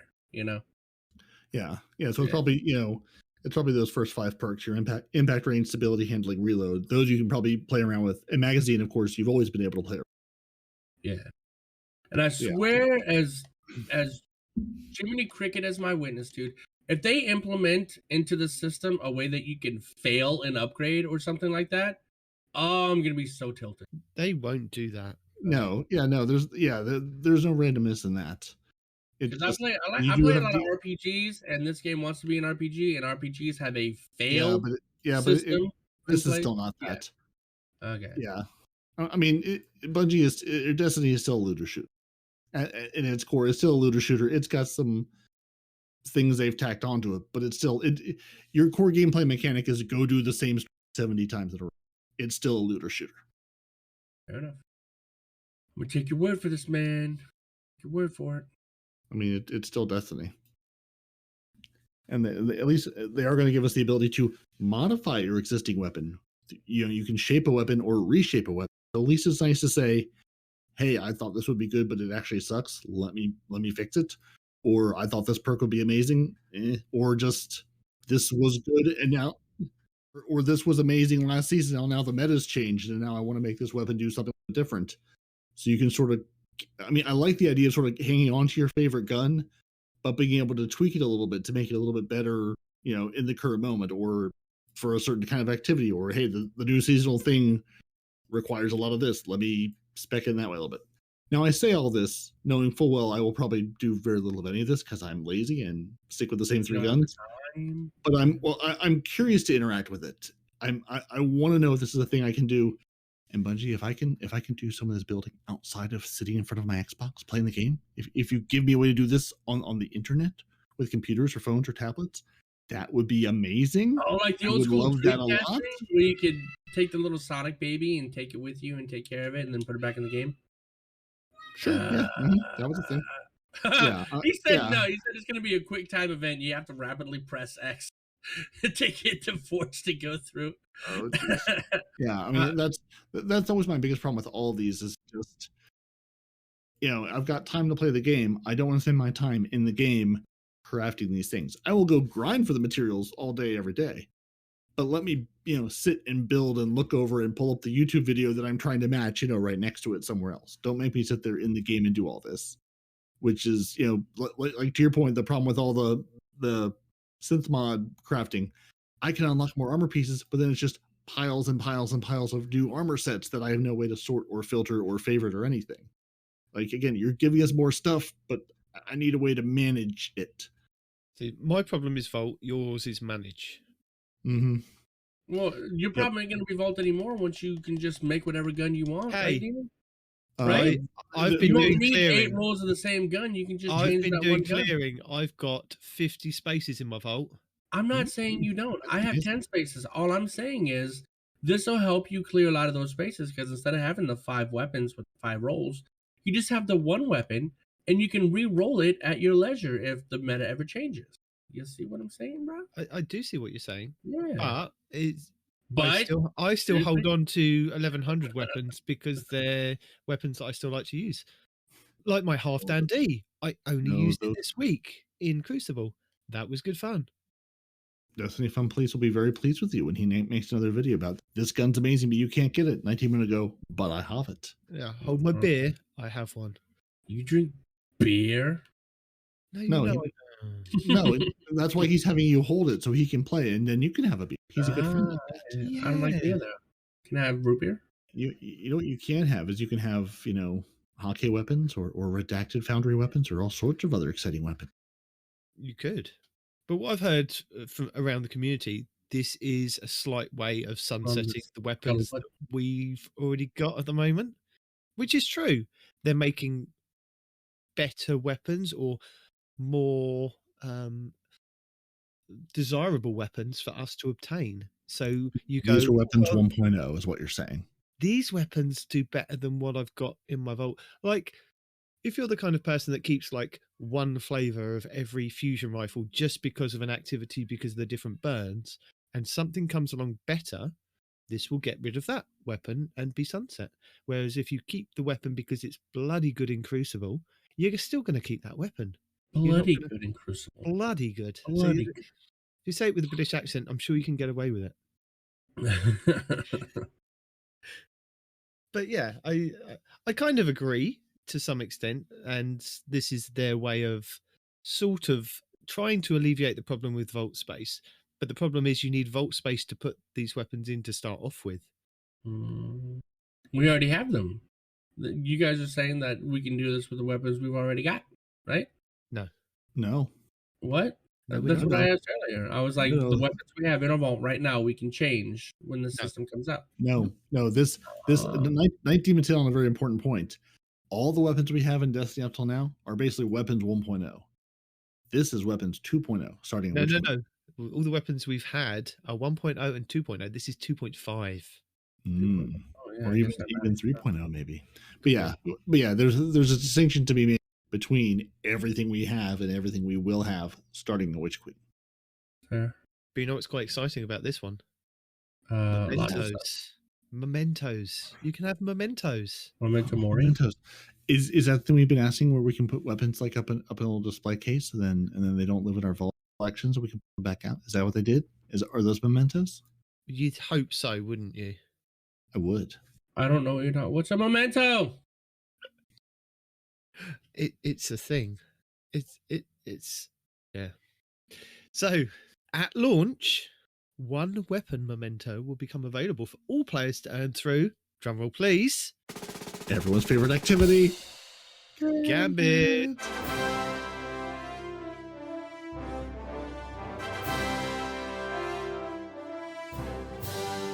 So unlocking a Gambit themed appearance and tracker. So it's a ornament, but does it go on everything? Wow. It's an ornament and a tracker. It's an ornament plus. Yeah. Ornament with a counter on it. So rack up your weapons to max level, head back into the Enclave, and apply your freshly earned memento for some sweet flair. So it's an ornament that you have to earn and then put into your... I mean, some of these Gambit weapons look pretty sweet. then- I can dig it. And then put on your badge, so you're wearing the proper number of flair, Yes. so you don't get fired from your waitressing job. More of these to come online through Charles Osiris, That was your and deep- Grandmaster deep- Night. That was your deep Office Space reference for the day. Bungie do have more plans for mementos down the line. I'm excited to introduce a new in-game rarity cosmetic item for players to chase as they build their new arsenal of weaponry, which is I suppose it's quite a good idea, because we've been asking for some kind of emblem or something to show off in game for the higher tier players that play endless amounts of trials, endless amounts of grandmasters, Sherpa people. If they've got a new kind of ornament like an onyx skin for their weapon because they've done X amount of grandmaster carries or trials carries, good on them.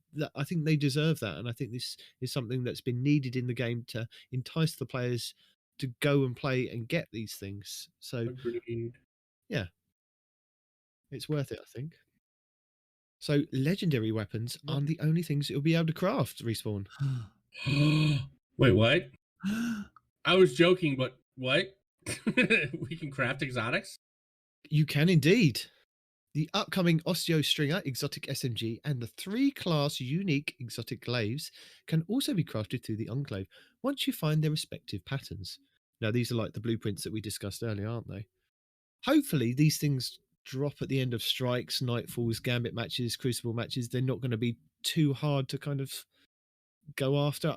And I'm hoping like the higher tier, like nightfalls, the better chance you get. Yeah, you get a better chance. We'll only kind of find that out as we get there. So what can I do with these exotics? Can I build them from the ground up like I can with the legendary weapons? Yes, you can, if you work at Bungie. Oh. Well, if I don't work at Bungie, let's say for instance I don't, what can I do? It's mainly about fine tuning, to be honest. They want to keep the identity of something, but finely tune it. So you have the opportunity to custom things like barrels and stocks whilst preserving the exotic look and feel. Okay, yeah. So my legendary weapons, I can totally be. I can build this weapon. Exotics, it's I can make it. I can tweak it maybe, or at least I can tweak the new exotic SMG in our glaives. But that's all they've really said we can tweaks so far. It's a bit like what we've got at the moment with the Hawk Moon mission and the DMT mission, Dead Man's Tale, where you can play the mission, you get another random roll at that weapon, whereas this one you can craft the barrels and the stocks, which is very similar to how people are trying to do the Dead Man's Tale and Hawk Moon at this point in time, is that they're going and replaying these missions to see if they can get different rolls with different barrels and stocks to improve them. So this is a good thing. It's a way of kind of still being able to create or enhance the exotic to the way that you want to play, with rather than kind of being locked out of an activity after a week of playing, or like being able to do it on 3 characters or even just one on your account with the Dead Man's Tale. It gives you a new way of, just not being kind of locked out of doing something, if you see what I mean.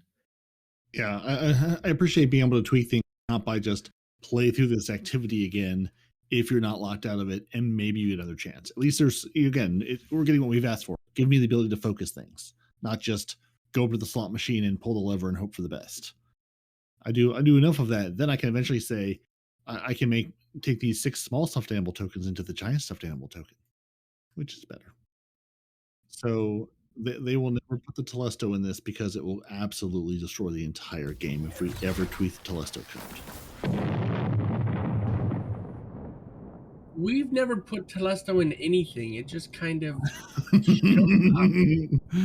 gonna be able to craft new Telestos day one, and only Telestos, which like a Glaive Telesto, an SMG Telesto. It's all Telestos. all Telesto all the time. I'm like an infomercial. So I think it's time to tune in, turn down, and tuning all around. Yeah. What do you say? Tuning. Chris Proctor is here to tune us. I mean, he's not here to tune us. He was here to tune Destiny Massive Breakdowns, but we can be tuned by him via text. Fuzzy Wuzzy wasn't here. Fuzzy Wuzzy had no hair. What are you saying? So what are you saying? You know, the team has been hard at work, which we already knew. So Chris Proctor is going to tell us about From Pinnacle to Pursuit weapons. Basically, they gave us pinnacle weapons. They were tuned and presented as being best-in-class weapons and act as rewards for players dedicated to an activity. They excited and motivated players, but they were expensive to build for legendary weapons and had some undesirable side effects, such as it being the only thing you could use in all of PvP 4 months at a time, looking at you, Recluse, and Mountaintop, or becoming incredibly unpleasant to play against, or so strong that no other weapon in the class could compete in PvP, like the Mountaintop or the Not Forgotten. Not to name Mountaintop names, Mountaintop, but it was a problem. Because it was literally a point in Destiny, if you didn't play at that point, it was really, the Mountaintop was a one-shot, I'm going to kill you. It's what the Fighting Lion wishes it could be. It is a single-shot rocket launcher that shot a missile straight, but that exploded on impact. Almost no lag time between when you pull the trigger and it hit the target, right? Yeah. So straight shooting grenade launcher, AoE explosive, no lag time. It was phenomenal. I love it.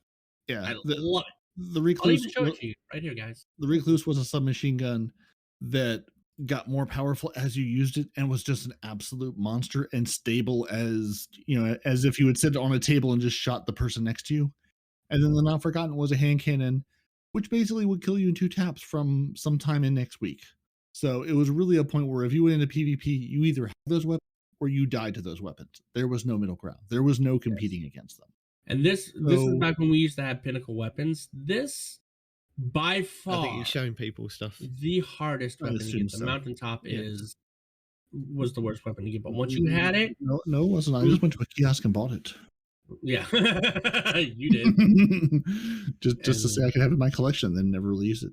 So basically, Oh no, go ahead. Basically, the game moved away from pinnacle weapons because they were better than exotics, and they turned them into pursuit weapons. For years, you had the Mountaintop. Could you mute yourself, because no one on the podcast can see what you're showing them, and it makes no sense. Yeah, because I thought you were actually talking to make sense, but you didn't. Talking to make sense. No, we can't see here. I missed this, guys. Mountaintop Recluse meta.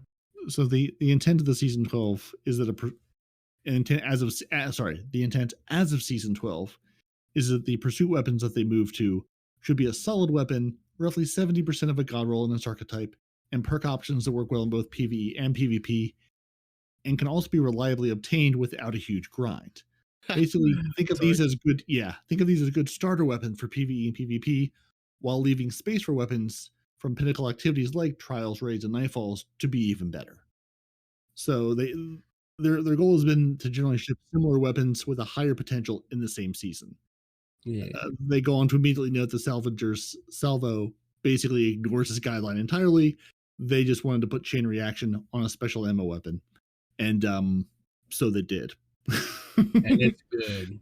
But it's not a problem. No, it's not a problem. They do say chain reaction is going to be rare on special weapons. It's basically, we wanted to make this outlier. It was cool, but it's also not stupendously powerful where it's breaking the game, which is, they're fine with. It can be cool at an outlier, but it's not the only thing you can use. So, we sort of talked briefly about, and if you're watching the stream, Respawn showed you the mountaintop of these are the absolute god weapons that you could not compete against. From season 12 onward, we've had things you may have seen. The adored sniper rifle. It's a good sniper rifle, but they've shipped better sniper rifles since. Yeah. The Salvager Salvo, it's a breech-loading grenade launcher, which is great at room clearing, but it doesn't have the utility of blinding grenades or auto-loading holster. So other legendaries, such as the Truth Teller or Ignition Code, can often take its place into harder content. Your Null Composure is an excellent fusion rifle, and even more so in the season after it shipped, and brought back the Reservoir Burst perk, but the Plug 1 and the Glacioclasm can also get that same perk, and Cartesian Coordinate also often has better options for DPS. But like the roll that I have right here, since you're on the subject, the Glacioclasm uniquely can have Reservoir Burst with Subsistence. And what that's going to do, instead of you having to reload after every time you fire to get that Reservoir Burst active, hey, Subsistence will put new a player here. How do I get what you're talking about? You can't anymore. Well, then stop it. What you can get if you are playing currently is the Ascendancy Rocket Launcher, this season's weapon, which brought back the Explosive Light perk, which is, as you collect orbs of light, it makes your rocket more powerful and do more damage. But the Hothead, one of the Nightfall rewards, can also get this and has other perk options. So basically, they say, you can get what? The Explosive Light perk. Oh, yeah, that's right. Yeah. So basically, like Bungie says, your ritual weapon should be, again, 70% of a good roll. This is a good weapon. This will get you far. Are there better weapons for doing hard in-game activities? Yes. But these are not the absolute cream of the cream, top of the weapons you can ever get anywhere in this game. So they're going to give you the cream of the cream. They're going to give you the cream off the top of the cream. The creme de la creme. The Reckless Endangerment Pursuit Shotgun. This weapon is coming in Season 16 and introduces the new Steady Hands perk for a massive handling boost after a kill, plus Snapshot. There are several other shotguns in the release with even more sought-after PvE and PvE perks. But this one's going to have Snapshot sights and a massive handling boost after you get a kill with the Steady Hands perk. So, is that something people want on a shotgun? Is a handling burst after a kill? I thought you want like range and accuracy on a shotgun. Like legit asking. Not a shotgun user in the Crucible, so I couldn't tell you. No, sorry. It's going to be good for something somewhere, though. I suppose it is. Yeah. Just like our origin traits are going to be a thing. So we're getting new traits on things. You're going to have origins. Yeah. Every weapon that's new or returning in the Witch Queen will have an origin trait, determined by its source in the third trait column, including all new legendary weapons and all returning Trials, Iron Banner, and Nightfall weapons. Origin traits will only appear on new drops of a weapon, so they won't be retroactive on anything you've got. So, you've got that perfect God Roll Messenger? No, you haven't. Got to go back in. These traits vary in effect, but the guideline is that they either have the uptime or the medium power effects, or low uptime and high power effects. There are 14 origin traits in total shipping with the Witch Queen in Season 16, and we expect to ship around 3 new ones each season after Season 16. For example, 1 for Season 17, 1 for the raid, 1 for the dungeon, and 1 for seasonal events, until we have 1 for each event. When we refresh old weapons from a given source, for example, existing raid or old pools of seasonal weapons, we create a new origin trait at the same time. Here are some examples. So, for Trials of Osiris, Alacrity? Alacrity. I've heard it so many times this week, and I completely forgot it. It was like completely went up my brain. So that gains increased reload, stability, aim assist, and range when you are the last living member of your fire team or running solo.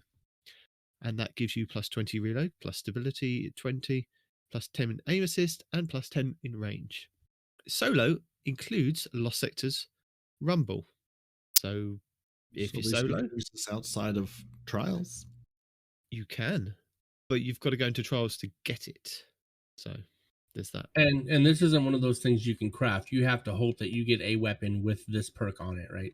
Yeah, these are things that will come from these activities. So yeah, drops at the end of them will have these origin perks on them from what it looks like. Origin traits. Origin traits. Yes. Not perks, they're traits. They're very different. It's a trait. Does it take a perk slot? No. No, it's a trait slot. Yeah. It's like what we have at the moment with the frames. So you have different frames of weapons. So you can have rapid fire, you can have precision, etc., etc. This is something else that's going on the weapons. And this is due to the fact that they've been able to take the orb generation away from the weapons. So they're able to build more into the code to give us more on the weapons to make them more desirable rather than adding different perk slots. So it's a good thing, I suppose. Yeah, I don't think that's going to be intrinsic to the weapon entirely. Is there a picture of No, there isn't. These are all words. Let's keep going though, because I think that'll add some more clarity as we get to the bottom of this. Okay. So Nightfall Strikes, stunning recovery. Stunning a champion partially refills your magazine, triggers health regeneration, and improves recovery for a short duration. Whoa, what? Health, Say that again? grants 60 health instantly and plus 40 to recovery for 3 seconds. I'm in. There you go. Crucible, one quiet moment, grants increased reload speed when out of combat. So plus 40 to reload stat when out of combat. Haven't dealt or received damage in 4 seconds. That's quite a big gap for 4 seconds in the Crucible. I don't think that's going to help me at all. Yeah, I mean that's maybe one if you're running for your life 1v3 and try and you're able to run away for 4 seconds and then reload your weapon. But yeah. Strikes, you have Vanguard's Vindication. Final blows with this weapon grant a small amount of health. Small equals 7 health. Anytime it makes sense due to the source of activity, a weapon will have multiple origin traits selectable. For example, Nightfall weapons can be selected between Nightfall and Vanguard traits. Trials of Osiris weapons can be selected between Trials and Crucible. The Pursuit weapon can be selected between Gambit, Vanguard, and Crucible traits, since it can be acquired for any of these activities. So it does sound like a new perks. Like the raid weapons have mods you can slot into them. It sounds like a new selectable, perk slot for lack of a better terms of, if it comes from a Nightfall, you can put your Nightfall Vanguard traits into it. But not happy with just doing one thing. No. No, they we want to need add more to the mix. So you rock into Trials with your gun set up and you realise that you still need to go into it and tap all these other different nodes, or you go into a Nightfall and you realise that you haven't got all the different things because you were doing something else before. So this is just going to add more confusion to you, that you've got to pick more things on your weapons, and hopefully Destiny Item Manager or some of the other third-party apps will be able to kind of build this into their crafting, of that you hit a button, say, this is my loadout for Nightfall, click, and it selects all the perks and nodes on your weapons as well as your armor and your mods and things like that. Hopefully, cross your fingers, it all kind of works out in the end. But weapon foundries are the new hotness. Well, I say new, returning hotness. They're going to mean a thing. There's this whole thing in the TWAB about Banshee kind of knocking over some weapons and dusting off some weapons. I think if Banshee had these weapons just sitting there this whole time ready for the Red Why didn't he give them to us? Why hasn't he given them to us before now? Yeah. Don't make up all this rubbish, Bungie. The same reason he kept giving us gunsmith tokens that were absolutely good for nothing. What are you talking about? They give you legendary shards. He's the worst. Banshee's just the worst gunsmith. He's very bad at his job. no one can replace them. Basically, he says that the guns were meant for Zavala, Drifter, and Shaxx, but if we're lucky, we get to play with them. So, So are you excited about this Nitedemon? I'm excited about several of the weapons. There's a few Space Goth weapons I could stand to see again. I'm excited about the Valkyrin. You would be. I love my 700 RPM, 720 RPM auto rifles. They are the bee's knees. Bees don't have knees. They do. These bees have knees, and they are excited. There are no bees' knees. They're excited because in Season 16, they're replacing the old world loot pool with 12 new weapons in the style of the Destiny 2 Year 1 Foundry weapon sets. 3 weapons from each Suros, Omolon, Hake, and Vice foundries, plus 1 foundry weapon for each Vanguard, Gambit, and Crucible. Now, what they failed to tell you is currently the world loot pool is 40 weapons plus, but we're only getting 12. So they kind of missed that out. Unless the other weapons are still going to be available somewhere else. Maybe. Maybe not. I just want to know why they put the Omolon gun backwards in the picture so it looks like Nalamo. It's because of Photoshop. I'm just so perplexed by this. Like, why? It's so that some of them can look one way and some can look the other way.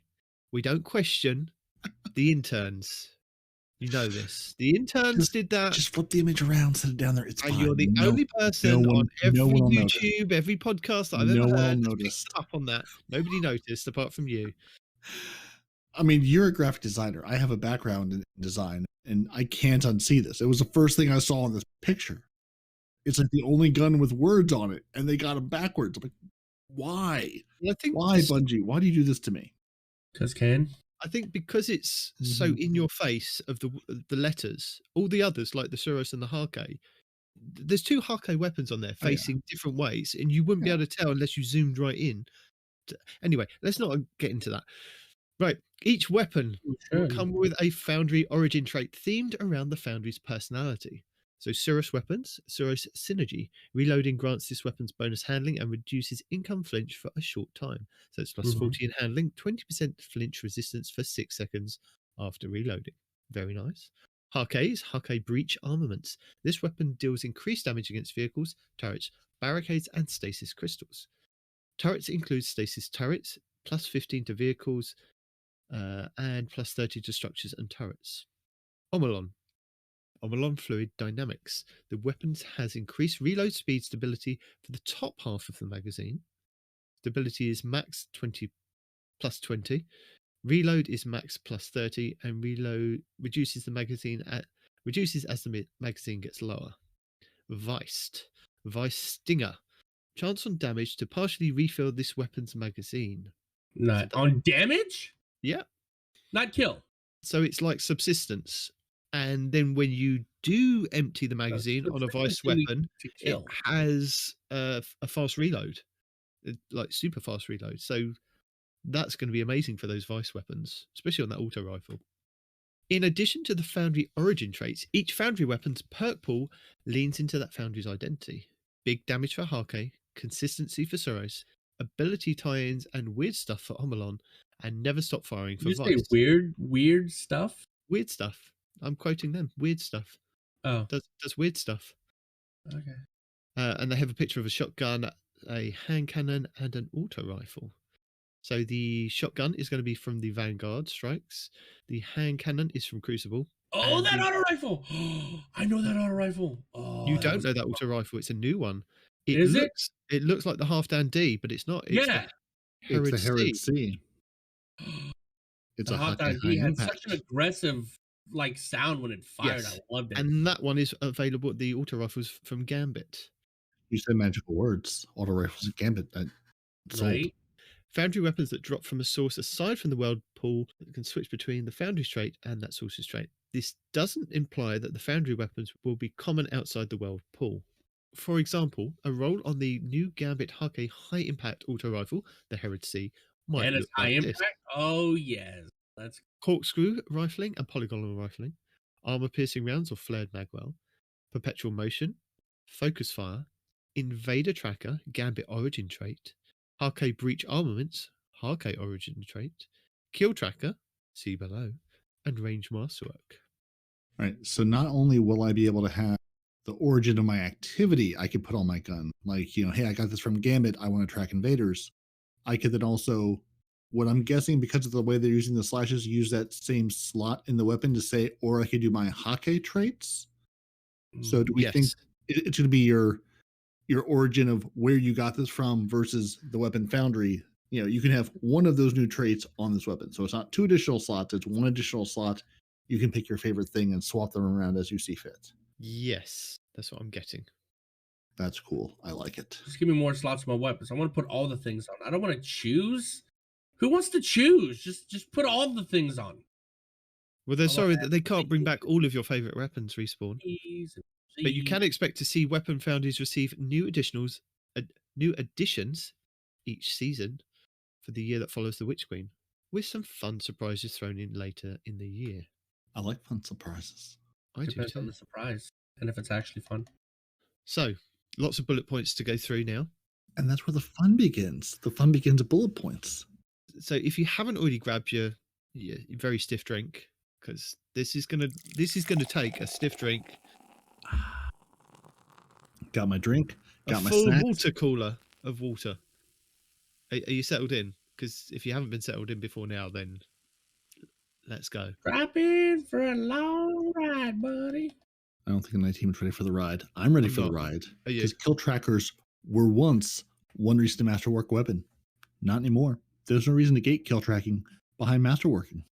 It will now be present by default on all weapons that shipped in Forsaken and later. And exotic weapons prior to Forsaken will be updated at a later time. Yes, this means masterworking should no longer be seen as mandatory, and as we expect the plus 10 in weapon stats or plus 10 in primary stat and plus 3 to other stats for adepts to only matter to dedicated PvP players. The rest of you shouldn't care. We have no specific plans to change masterworking at this stage, but they'll revisit it later. Note that they thought about gating the whole origin trait behind the masterworking, but decided that would be a bad idea and not part of their goal of, introducing them for people to use. That might not have been a bad way to go, actually. No, he shouldn't have gated that. It's you would have moaned. You would have moaned. Why? We all would have moaned. Masterwork is dumb. I don't know if I would have moaned because right now Masterwork has no purpose. Correct. But following the armor team's footsteps, weapon mods for legendary weapons are now free and instant to insert. See? No more glimmer. Don't have to pay for them. It's beautiful. Now, Respawn, they do believe that pain points around special weapons in Crucible are exacerbated by how easy it was to acquire special ammo. So we've touched it in the past, and now we're going to touch it again right now. Players now only drop special ammo on death, players now only drop 1 special ammo on death or equivalent, no matter how many they were carrying, as long as they weren't completely empty. Now, I assume it means equivalent special ammo, not equivalent to death, because death seems pretty fun. Because in PvP, whenever, let's say you got a lot of shotgun ammo because you've been running around picking it up or whatever, when you die, because you've picked up a lot of shotgun ammo, you also drop more shotgun ammo. Mm-hmm. Yes. So currently, the maximum you can pick up off a special brick is currently going to be in Witch Queen 1 for a shotgun, a fusion rifle, or a sniper rifle, or the equivalent for other weapons. Scavenger mods add to this as normal, but they'll be looking at those to see how this plays out. And players quickly found another way to execute this quick swap glitch, so they fixed another animation cancel. So now we need to find another way to make it work. And now we have numbers and archetypes. 19's favorite thing. Ooh, are there any long words? Because if there are any long words, that's really going to complicate things. There's a lot of non-words. Not yet, but I mean, the season 15 fusion rifle rework had a lot of moving parts: rapid fire, precision, adaptives. Those are all words. Some of them longer than others. Fusion rifles came out of this different, but all quite strong, except for high impacts. They weren't so good. We're definitely seeing that all fusion rifle subfamilies occupy different roles, and we want to maintain the large difference between these. So we're nudging damage to make it easier to land these kills at range in PvP, and we're bumping the PvE damage scaler. That said, we'll keep an eye on how these are doing, and again, poke them in the future should we need to. So now strap in, because just like your auto rifle bullets got a little bit of boost for 1 point per bullet, your high impact fusion rifle damage is going to get 2 more damage per bolt from 62 to 64. Woo woo. Which doesn't seem like a lot, but they say it'll allow more rolls to cross the bolts to kills threshold, which is something that they are tracking. But the only problem with that is that I've got to wait for Usain Bolt to run his 100 meters before it actually charges up and to hit somebody. This is very true. They did also increase your PvE damage bonus from 15 to 20%, so you have 5 more percent of damage and 2 more damage to bolts, but you still have to wait for Usain Bolt, so it's a wash. They like the crowd control capabilities of the breach grenade launchers in PvE have taken off, but it stands there isn't a meaningful trade-off with the added ability that blinding and concussion grenades give you. And it's unreasonable that a way to really annoy PvP people is to also one-shot them. So they're reducing blinding and concussion grenade damage by 25%. Which is really funny because when you look at blinding and concussive, it only says 5 impact on it. So what's that going to be down to, like 2? Mm-hmm. 2.5? You're going to think there was a rock you stepped on. That's it. Yeah. You're still going to be blind, though. Oh, but which is a bigger problem, I would think. Mm-hmm. Whatever. But don't worry, guys. They've really gone to town. Right now, they've lacked a meaningful difference for a while, and they're free tracking. Sorry, what was that? The rocket launchers. Yeah, what? You cut out. They've lacked a meaningful difference for a while now, and their free tracking precisions are flat out better. So they're going to fix our rocket launchers, guys. Don't worry. Now, are you ready for these big numbers, Nitedemon? Get a pad and paper. Respawn. Okay. Get your calculator out. Oh yeah. So their damage adjustments by subfamily of rocket launchers. Your precision rocket launchers, 0.95 damage. Woo! 0.95 times. Your high impacts, 1.0 times damage. So the same. Adaptives are getting a boost all the way to 1.05 times, as well as aggressives getting the same 1.05 times of damage. So, absolutely. Which type are you guys excited to play with next season? The precision's taking that massive nerf, or your adaptives and aggressives getting that huge boost? Just insane boost, dude. Absolutely insane boost. Well, I don't know what you would do for your aggressive frames, you're looking at like Heathen's Vengeance. For your adaptives, that's your Hotheads. Your precision frame, that's your Ascendancy. Precision, I guess, because I like the fact that precisions have that intrinsic, auto tracking. So I don't need to look for that on a perk, which is quite nice. So the other ones I kind of look for tracking because I'm useless on shooting a rocket launcher, and actually I am. It has to do the beep beep beep before I let it go. And I mean, I do have other rocket launchers. Honestly, as somebody that almost never plays with the sound on unless I'm playing PvP, I completely blank out on the fact that it actually does beep beep beep to let you know you can fire and it will track. So yeah. Sound on, good. Well, they have visual indicators too. Like it'll turn red when it's ready. I really just want to say, Bungie, when we ask for numbers, this isn't exactly what we mean. Yeah. Well, they don't mean any. Well, I mean, they mean something, but like.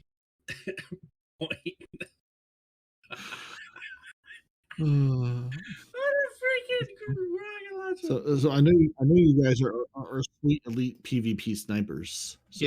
Yes. I've been using my occluded finality to the best of my abilities. Not. Yeah. Well, I mean, to the best of your abilities, they're just like my ability. My ability is to get it, put it in the vault, and if it becomes amazing in PvE activities, I might use it. But I can't use that. I can't use the zoom on that. Have you tried using the zoom on that? I can't use the zoom. Yeah, no, it's terrible. But Bungie's gonna try using the zoom because they took a big swing at sniper rifles and aim assist on zoom and beyond light, and they've seen it play out. And now low zoom snipers got more of an aim assist reduction than they needed, and the high zoom snipers are getting some pretty silly headshots right now. So they've reduced the variance in aim assist scaling between your low zoom of 35 and your high zoom of 60 in sniper rifles. And your cone angle scaler has been increased by about 25% on low zoom and reduced by about 9% on high zoom. So it's different now. in ways that Fallout can explain to you with charts and graphs. Indeed. And pulse rifles were taking too long to kill red bars, and they're tired of it, so they're buffing damage versus miners in PvE by 10%. But if you want exotic pulse rifles to feel even better at this, oh boy, keep reading. You keep reading, or I'll keep reading. Somebody read! Up to you. Exotic primary weapons and trace rifles aren't sufficiently stronger than legendaries for them to be worthy bringing into hard PvE content, Right. particularly against miners. Now, this isn't children, this is minor enemies. Yes, it is. It's against children. Wow. More damage That's against what you the did. children. Wow. Note that this change applies to all exotics Children. that use primary ammo and include mostly secondary effects, e.g., perk-triggered explosions. So they're increasing the damage versus miners in PvE by 40%. Chaperone is a terror in PvP, did you know? Yeah. Particularly I'd heard. with the nerf to pellet shotguns and the reduced frequency of grenades and melee abilities. And they're a bit surprised that it still outperforms some weapons that ought to be good to counter it. Are they? Are they though? They Wait, are. what- They say what that, you know, weapon? that sidearms and submachine guns should have outperformed it, and they are very surprised. No. What should outperform what? These are the chaperone. These are the same people Oh. that told us we were letting strike wrong last week, isn't it? Hold on. You gave a shotgun the range of a sniper, and you think these other guns are supposed to outperform it? I'm Yes. sorry. What? These are the same people who told us we were running strikes wrong last week. Right. So Hold you on. think you've got 2 I'm gonna give meters? you this shotgun that's half the size of every other shotgun. Give it 5 times the range of every other shotgun. Also make it a slug so you can headshot. But yeah, no, all these other weapons should easily outperform this gun. Easily. So come the Witch Queen, the passive range buff will be reduced from 2 meters to 0.5 meters. Woo. Ah, there you go. That'll put that back in the vault for the next 6 years. What are you talking about? Duality. There's still massive range on that shot. It's still going to outrange every other shot. Yeah. Nobody's going to be using it. But by 1.5 meters. And that's my professional PvP opinion, Mm-hmm. which is rubbish. It's anyway. over. Nope, chaperone's over. We're moving on. Duality is also in a similar place to Chaperone, but it's not quite as rangy. On the other hand, its exotic trait shipped with the constraints that it would wipe on reload, so it's harder to chain the kills. Having seen it in action for a while, they don't think the limitation needs to be there, so they've reduced the passive range buff in slug mode, so when you're aiming down the sights, from 1.25 to 0.5, and the pellet mode is unaffected. Your on Black Wings damage buff no longer clears on reload, so you'll be happy about that. Now you can either use chaperone or duality to kill people in the Crucible Merciless. Now, the big question here is, Mr. I raid a lot, and I've got loads of raid tokens and things. Have you bought your Terra base? Yeah. Good, because you're going to need it for next season. Because Yeah. even though they say it's extremely strong, it currently demands complete commitment with no weapon switching, which is true. You have to be the Terraba and don't switch. Because I'm if you still trying to switch, figure out how the damn thing works. I'll be honest. you get kills, you You're get not- you're not damage. completely committed. That's why. Yeah, but no, I'll get kills, and I never see the whole feed the beast perk pop up. I'm like, how many kills do you need to get? Because you have to You're look at the gonna- side of the gun. You don't Well, look at the side of the gun when that's filled up completely and it's kind of flickering at you. Then Uh-huh. double tap the reload button. Then you can go to town. Oh, okay.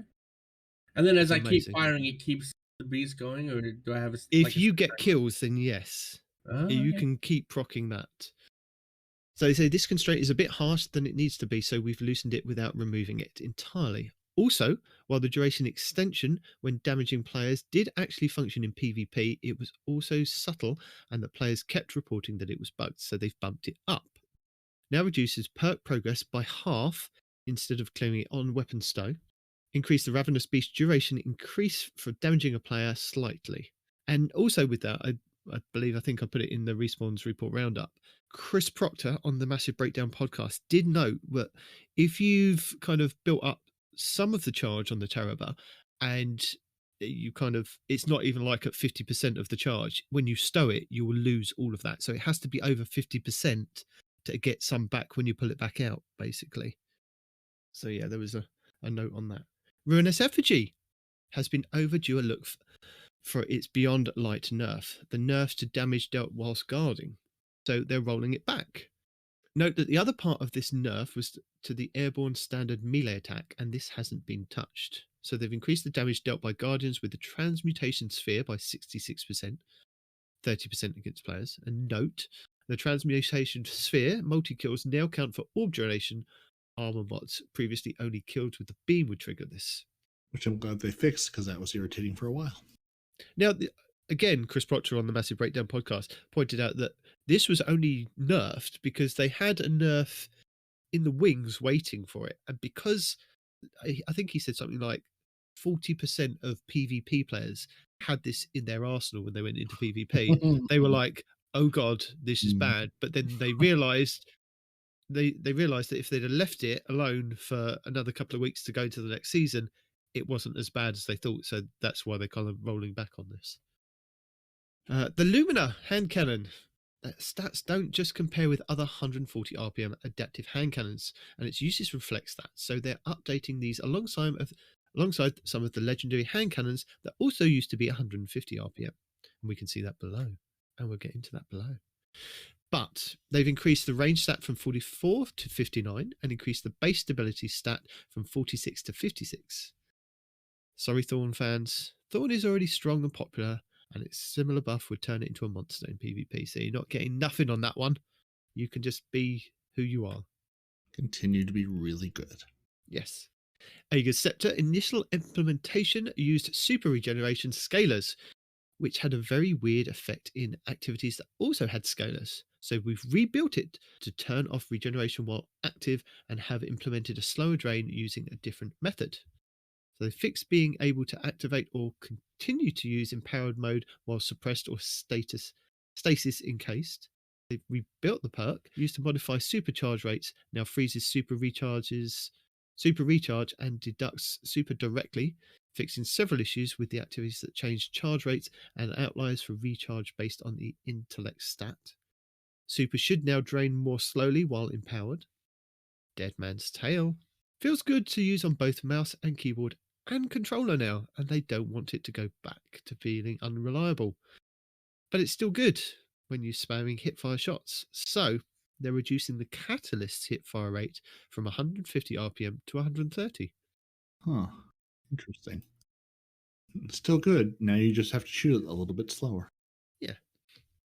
Lorentz Driver and Arbalest remain fairly hard to counter in PvP. Oh, hell do they. My God, I hate those damn things, dude. Lorentz Driver this week. I've played PvP this week to do my bounties, and I don't know where these people are hitting me from. It's just like a boom in midair. I'm like, Tuesday. They're hitting you from next Tuesday. yeah. No, they're shooting you from Gambit. Is what's happening. Well, I see the red outline of the player, but they're like miles away through doorways on the other side of the map. That's how bad it. I flick the camera around to see where they are, and they're gone. I'm like, where the hell are these people coming from? Anyway, Bungie have acknowledged how good these weapons are, so they are going to implement a change, but they're still going to keep an eye on them moving forward. So they've increased the flinch received. That's not going to help them if we're not firing at them and we're running away from them. Yeah, we can't see them in order to shoot them. You know. Yeah, Bungie. I like the flinch to be increased on all of those types of weapons, because I can't tell you the number of times I've been shooting. And then they shoot you anyway. Do damage, and it's like, how did you one-shot me? I'm shooting you in the face. They've got unflinching everything on. Mm-hmm. Yeah. The Forerunner ammo economy was fairly conservative when they shipped it in the 30th anniversary, but having seen how it is used in PvP, we believe it would benefit from gaining a little more ammo per special brick. So they've increased the ammo pickup from the special ammo bricks from 2 to 3 and from 4 to 5 with scavenger mods. Now that's only because when you pick up a brick now in PvP, you get like 1 or 2 bullets, and that is, if you've already wasted your 8 bullets, that's not enough to kill the next Guardian unless you're kind of weapon swapping. So I see this is a good thing. So, yeah. I will read the legendary weapon, because several of them have out-of-band stats, either to the benefit or detriment, or a bit of both. So their initial plan with the infusion caps was to sunset these so they wouldn't have to worry about them anymore. But since they do have to worry about them anymore, now they're going to tweak them. So hand cannons, the band of legendary 140 RPM hand cannon aim assist ends at 84, and this extreme should be for a hand cannon for a pinnacle activity like Raid or Trials. But with the 150s changed to the 140s, many of the stats were either too low or too high, so they're adjusting a bunch of hand cannon ranges to basically bring them more in line with where they should be with their new RPM archetype. So they've touched the Dire Promise, the Waking Vigil, the Jack, Queen, King, and the Spare Rations. So your Dire Promise is getting 4 more range, 3 more stability, and 4 less aim assist. Your Waking Vigil gets 6 more range, 5 more stability, and 3 less aim assist. Your Jack, Queen, King 3 gets a +3 to range, 3 more stability, and 8 less aim assist. And your Spare Rations gets 4 more range, 4 more stability, and 9 less aim assist. So if you use those weapons, they'll feel different in those ways. The Fellwinter's Lie is really good, still really good, has always been really good. Well, so always. It's had all the time to be really good. So they're going to add a 15% spread angle to it, which maybe they hope will make it less really good. We'll see. I'm glad you guys have turned in all your gunsmith tokens and got all your Ikelos SMG, because those are wildly out of band for an aggressive SMG. But it does suffer from having a low zoom compared to other popular options. So the Ikelos SMGs specifically are getting a +1 to zoom, -5 to range, -5 to stability, -8 to handling, and -8 to aim assist. -7 to stability. Sorry. I'm sorry. Basically, they're touching the Ikelos SMG in a hard. bad way. That is. Yeah. I need an adult. Well, it was wildly out of band, and now it's back in band, and apparently the band was way too high on all the things. They do say typically they don't tend to adjust the base stats for a certain band of weapons after they ship them. But again, without sunsetting to sort of bring these out of the daily useful loot pool, they're doing it. That's how they're compensating, basically. That is crazy, dude. So throw your Ikelos SMG out with the bathwater. 4 hand cannons got tweaked. If you care about them, there you go. The Fellwinter's Lie will probably still be very good. That's that. Do you guys like perks? I mean, we've given you foundry perks, we've given you traits, we've given you all sorts of things. But really, we want players to be able to choose to build into hip firing more easily, because that's what we need, more hip firing with our hip firing guns. Mm-hmm. So they're going to adjust the hip fire grip. Why are they trying to turn this into freaking Halo, man? Because they're Bungie. Are you not familiar with Bungie? Yeah, you're not familiar with the whole origin to this. I hate games where I can't sign in. Well, they're not saying you can't sight in, but they're saying if you choose not to sight in, you're going to increase your damage fall off stat and distances by 20%, unless you're using a shotgun, sniper rifle, or a fusion rifle, which will mean something to someone when someone tells me how that all works. Right. Your Adiago often felt like it changed a weapon subfamily to the next slowest rate of fire, but worse, particularly when comparing damage fall off. So if you're using the Adagio. Thank you. I knew I was butchering that word. Adagio. I didn't know what you were trying to say until you elaborated more. If only there was a twab you could be looking at, but that's okay. Good help out. He can't twab if he's playing. So your Adagio. I'm twabbing. Wait. They've increased your duration from 5 to 7 seconds. They've increased the damage bonus, unless you're using a bow or a fusion rifle, 5% from 25 to 30%. They've now added a +10 range stat, and they added a timer to the buff text to make it easier to tell when it's going to expire. Thank you. Give me timers. Your dual loader is okay on paper, but in practice, it was not okay. So they've reduced the reload stat penalty from -50 to -35. So your dual loader should reload a little faster, making it feel less like you've shot 2 shotgun shells and now have to stand for 4 seconds in the crucible all alone in the corner before you can reload your weapon again. You wish you could stand still for that long. Call back to the earlier part. That's all. Your danger zone felt pretty risky to use in some cases, resulting in a lot of self-damage. So they've reduced the self-damage scaler for grenade launchers compared with other scalers. This ends up reducing the self-damage from 1.25 times to 0.75 times. Yeah, I've noticed there's been a lot of people that have been point blank shooting me and surviving with rocket launchers and grenade launchers. And I'm just like, how? Because they Freaking how? weren't using Danger Zone, clearly. Yeah, but Tap the trigger if on you... the side, man. Just no. Well, they're just doing Danger Zone. What they're also going to do is tap the trigger is a meta-breaking perk on a particular fusion rifle. When stacked with other elements of this role, it makes fusion rifles much too stable. So they're just going to stop putting on fusion rifles. No, they And have. then- They have, but they're going to put it back on. And then Squidface sold it a few times. So with this change, they believe it's still going to be a quite strong perk without being overpowered. So it's likely to appear on future fusion rifles. They did try reducing the stability, but it didn't really make any difference to go from 40 to 20 stability, or plus 40 to plus 20. So on fusion rifles only, here's what they're actually doing with all that pre-ramble. So on fusion rifles only, reducing the stability bonus from plus 40 to plus 10, so it's going to be less stable. They changed the max recoil angle scale from 0.5 to 0.875, and the error angle scale from 0.9 to 0.975. And it's unchanged on all other weapons. So your fusion rifles will be less stable and shoot different. That's what I take from that. That is mad, though, that tap the trigger gave you plus 40 Yeah, stability. that's what that was. Okay, tap the trigger. That's what I was. That is mad that was its initial thing.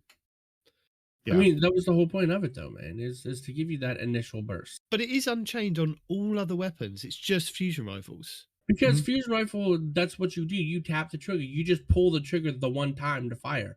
So that's basically, you get that stability buff 100% of the time, no matter what. You've tapped out. Yeah. Headseeker, if you were trying to use it on the aggressive burst pulse rifles, no, you weren't, because the buff's duration was too short to actually use. Sacred Providence is the only viable one that benefits from it in Season 16. Although there is going to be such a pulse rifle in the new season, but it doesn't roll with Headseeker. They've extended the buff duration. Mentioning it. Sorry. Yeah, they've extended the buff duration from 0.17 to 0.3 seconds. So Headseeker will be a thing on aggressive burst pulse rifles. So if for some reason you haven't been seeing any, you're not crazy. It wasn't working. Now, Froggy, we know you listen. Pay attention. You've done this. They need to talk about the Eager Edge perk. He's got another way. You know they have it. The Eager Edge perk. That's what you use while flying. They're going to tune it in particular ways while you're. And they do say, while the tuning below isn't bold, underlined, isn't meant to remove the fun factor, we have a fresh raid and other fun content coming with the Witch Queen and want to ensure we retain the challenge behind the upcoming rewards. So they're not trying to break your fun, but they're probably going to break your fun. Breaking out of maps can indeed be fun, but can also remove the prestige and the value of a given item or experience. No, it doesn't. Don't you take away Froggy's fun. Froggy works hard for his fun. And You do indeed. And it's interesting that they've made it quite explicit that they've removed this, or they've reduced it, the 25% air lunge thing, specifically because of a fresh new raid and other content, which is basically a red flag to a bull.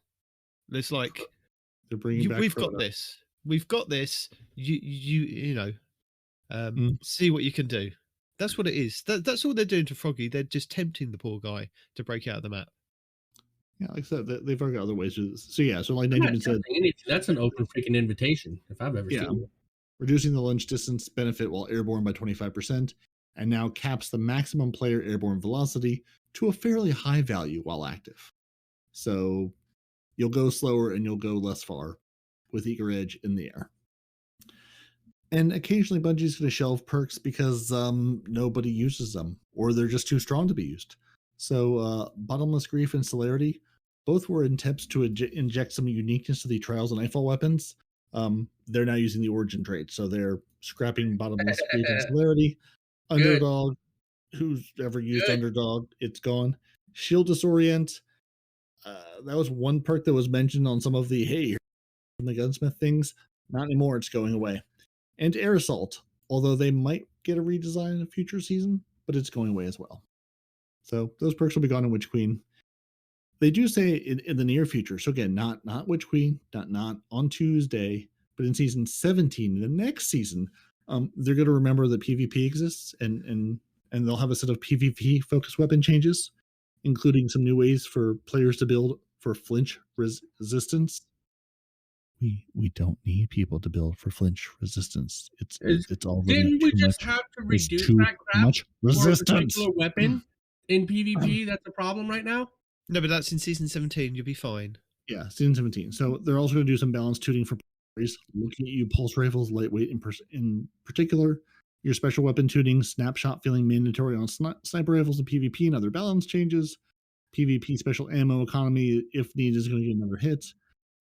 Adjusting the zoom outliers on different weapons. The scope column should be your most important thing on a weapon, they say. And they're also adjusting several much requested exotics along with legendary perks in season 17. So all of that not coming in Witch Queen, not coming on Tuesday. You can ignore I said it, but just look to the future. We'll come back around to it when it pops back up. Exactly. So that's all Chris Proctor and we have for you in terms of all of that. But if you want more Chris Proctor, and I will promote the Massive Breakdown podcast, because this week they had a 2-part podcast going over all the information that he went over this week in the TWAB, breaking it down for, there've been questions in the community of like, well, does it do this? Does it do that? A bit like the hipfire grip. Now that has come out, I think DMG on Twitter, but Chris also went over it in the Massive Breakdown podcast that the hipfire grip will not be affected on the last word hand cannon, because there was a lot of people going, damn, last word hand cannon has hipfire grip. That's going to be amazing with the drop off. No, it's not going to be affected. Things like that. I mean, he did hint that Graviton Lance, so Detrick, you've been playing with your Graviton Lance exotic pulse rifle for so long that the new changes to the pulse rifles and the primary weapons and the exotics coming with the Witch Queen, it's going to be one to look out for. That's the one that creates the little black holes and kind of sucks people in. Really good. Again, like I said, he went over the Terror thing. Le Monarque apparently is being looked at. I don't like that terminology. I love my Le Monarque. Don't you look at Le Monarque in PvP? It's a problem in PvP. It is an absolute problem in PvP. No, it's not, because nobody uses it. They're just building more ornaments for it. Dude, you're high. A lot of people use it. I use it in 6s or in trials. In 6s. I use it in 6s and trials and any other thing that I'm playing with my hunter. I am the Green Arrow. I have a complete Green Arrow build. That's me. Also, I mean, he went into the Dead Man's Tale having an issue with aiming. Apparently, there is some people in the community have said that it's a bit of an issue with the aiming, and he says that the team has had it on the list for investigation, but because the gun was hot at the moment, it hasn't been a priority. But it is something that they are going to look into, because there's something weird to do with the aiming on it. It's not working as it should do. So, yeah, that's my problem. It's the guns aren't aiming right. The aim isn't quite right on them. It's the gun's fault. It's not my controller or me. It's the gun. Yeah. Mm-hmm. I mean, I don't want to go too much into the interview. I could have written down everything that he said and just gone over it, but I'm not going to, because I'm going to leave you guys to go and listen to it, because it is really informative, really good. There's part one is the breakdown of what he's put in the 12, and part 2 was just a general Q&A for like 20-30 minutes, and he does answer some other questions from the community about other weapon perks and things, so it was really informative. So go check that out. And while you're doing that, you can also go get some Lunar New Year things out of Eververse. There's a Lunar New Year tiger, there's a little bunny emote, there's a sparrow and a ship, and they're there. So go get them before Tuesday, February 8th if you want them. Or if not, don't let me tell you what to do. Now, are you guys preparing to launch a worm? I know Respawn's prepared to launch a worm. I'm prepared to launch a worm. Everyone's prepared to launch the worm. So when can you launch the worm? Not on Tuesday. No, this is the Tuesday, 22/2/22. Correct. Okay. So here's the thing, and I'm pretty sure you put it in the roundup, because I'm pretty sure I saw a DMG go, listen, You're gonna see queues when this goes live. Don't take the day off expecting to play immediately. 1 million people pre-ordered this. It's going to take time. And that's assuming things all go great. But they're So- basically going to turn your game off the day before. Yeah, they are. So, to prepare for the launch of the Witch Queen on February 22nd, Destiny will undergo maintenance starting on February 21st from 7 p.m. Pacific all the way to 9 a.m. the next day. And that's 3 a.m. UTC to 1700 UTC on February 22nd. TMG's note, as this TWAB is running pretty long, we'll do the math for you. That's 14 hours of downtime. We hope you use this time to get some sleep, prep some tasty food, and do whatever your heart desires before diving into the Witch Queen. With the announcement of 1 million Guardians having already pre-ordered, and that's not even Nitedemon, so 1,000,001. We're expecting a bit of a queue as things open up. Please stay tuned for additional details. If you're not following Bungie Help on Twitter or some other way to get Bungie Help updates, do that. No, It's going to take some time. Don't worry about that. We'll tell you what we tell you every season, and we've learned the hard way because we've been there on these launch days. And this wasn't when we had 1 million players trying to get in the game. This was probably even half that for like the Rise of Iron on Destiny 1. These things go down for a while, even though they say you can get back in the game at reset, which it is. It's going down for the 14 hours from in the middle of the night to reset the next day. They'll switch it on, but you won't be able to get in for a very long time. Now, if you're lucky, you might get in, but the game might glitch you out and kick you back out. So don't worry about playing on that day. Worry about the next day when they've had like 5, 6, 7, 8 hours to kind of fiddle with the servers and get people in. And yes, you're excited, but really, just wait another couple of hours. You'll be fine. You really will be. Game's not going anywhere, guys. So they're taking the game down again, 7 p.m. Pacific. That'll be 10 p.m. Eastern, 3 a.m. UTC, and sometime in Australia the next day. Sorry, Andy. Sometime on the 22nd, your game will go down. So after the game goes down, 2 hours after that, your download will be available. So the game will be offline. You're not playing it, but your preload for the Witch Queen is planned to become available 2 hours after that. So 9 p.m. Pacific, which makes it midnight US Eastern, 5 a.m. in UK land, and again the next day in the middle of the day in Australia. So, they'll give us more future updates further updates and exact times as they get closer to launch, but that's the plan is downtime, 2 hours later, you can start downloading your game, which again, could also be slow, but again, you've got 14 hours to download it. There's no rush. So again, take the Tuesday off, take the Wednesday off from Destiny, go about your life. Thursday, Friday, come back on, let them get the game up and running, let them fix whatever initial day one thing is going to happen, and then you can start playing the new content. Play the new content when it works, not the buggy thing. You also then won't have to worry about everybody screaming the first week about how something is glitched or something is bugged and you can't progress this quest.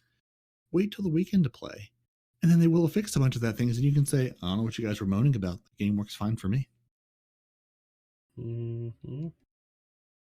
So they do have a couple other notes about the Shattered Realm. With the end of the season approaching, the Shattered Realm seasonal activity has been updated for a daily rotation from a weekly rotation. So if you're trying to complete triumphs, challenges, or seals associated with the Shattered Realm, you should be able to do this prior to its removal on February 22nd, but each day it'll rotate. So if you're trying to wait for a thing to do, now you just have to wait a day instead of a full week. They also put a note in here about the Grandmaster Nightfall catch-up node clarification that we were very confused about last week. It's live. It's been live. So they told us it was coming, but it's already here. So, oopsie. Same intern that switched the Omelon round. Mm-hmm. Your year 4 content vaulting, it's happening. So if you haven't looked to see all the items being deprecated at the start of year 5 and the Destiny content vault and what's going away, there's a big list. We're not going to read them all to you. We already have. We will reiterate, though, if you're looking for your Igneous Hammer or your Solo Scar from Trials, your Swarm Shadow Price, Uzume RR4, or Hung Jury from Nightfalls, or your Multi-Malk CCX, your Time Worm Time-Worn Spire, Jesus, Guiding Sight, or Steady Hand from Iron Banner, those are all going away at the end of the season. So keep an eye on when things are up on Nightfall. Our last week of the season is going to be Iron Banner. So if you're looking for that multi-mock, grab it while you can, because you won't be able to grab it next season. And players should make sure to claim all the engrams and all the other rewards from all the vendors before the new season begins. And if you've not claimed any of your ritual things from Shaxx, Drifter, or Zavala, or State 14, they'll all be removed at the end of the season. So finish your ascendancies, pick up your engrams from Saint 14, and keep them on you. And this, again, goes without saying because someone on Twitter, whose name I will grab here in a second, asked, so Wayne, if you haven't seen Letterkenny, you should. So Wayne on Twitter asks, must have missed this in your podcast, but will Trials engrams roll over to season 16? So Nitedemon, what do I do with my Trials engrams if they're still sitting on Saint 14? How do I keep them safe? Or them like the minion you are. Yes. Well, you see in your inventory, if you click over to the right side, you see where you can store your Umbral engrams and your exotic engrams that you get as drops and things like that. Those ones, that's the place that you want to pick up when you go down to Saint 14. Go and pick them up from him. You can store them from him on your personage for next season. Yeah, because they won't auto decrypt. Right. So next weekend will be your last weekend to get anything trials. So I recommend go and visiting Saint 14 before the reset on the Tuesday, before it hits Iron Banner. Get anything you want off of him, all your engrams, store those up, anything off the track, just in case they go, well, it's not trials, there's no point in you seeing Saint 14, because you don't want to get to the end of the Iron Banner weekend and go, oh, well, I can't pick up anything. So next weekend, the February the 11th, will be the last weekend that you can play trials and get any of the stuff. So yeah, hopefully that will be good. Yep. And just in case, our only known issue is that weapons don't successfully attach to the Phoenix Protocol when stowed. That's it. Only bug of the game. Everything else is perfect. Non-sick day report. And then you were saying something about the end of the 12. There was... I would say at the end of the 12, Bungie just wants to pass along that Seraphim Crypto, one of their German community volunteers, has passed away. So he's been with them for a long time, and they want to, give their best wishes to his family, because that sucks. And that's the end of our 12. Much love from DMG. That is the end of the 12. But it's not the end of the information. Oh no. Oh no.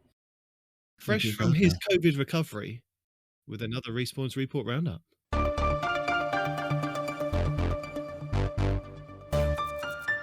Yeah, let's do it. Bam. Bam.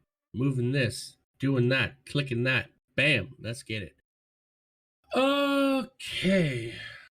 IGN.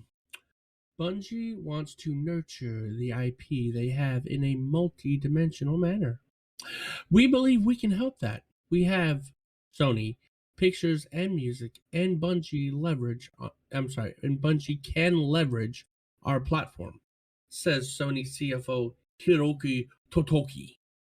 So yeah, again, hopefully we'll be getting some cinematics outside of the game, maybe a TV series, maybe a movie.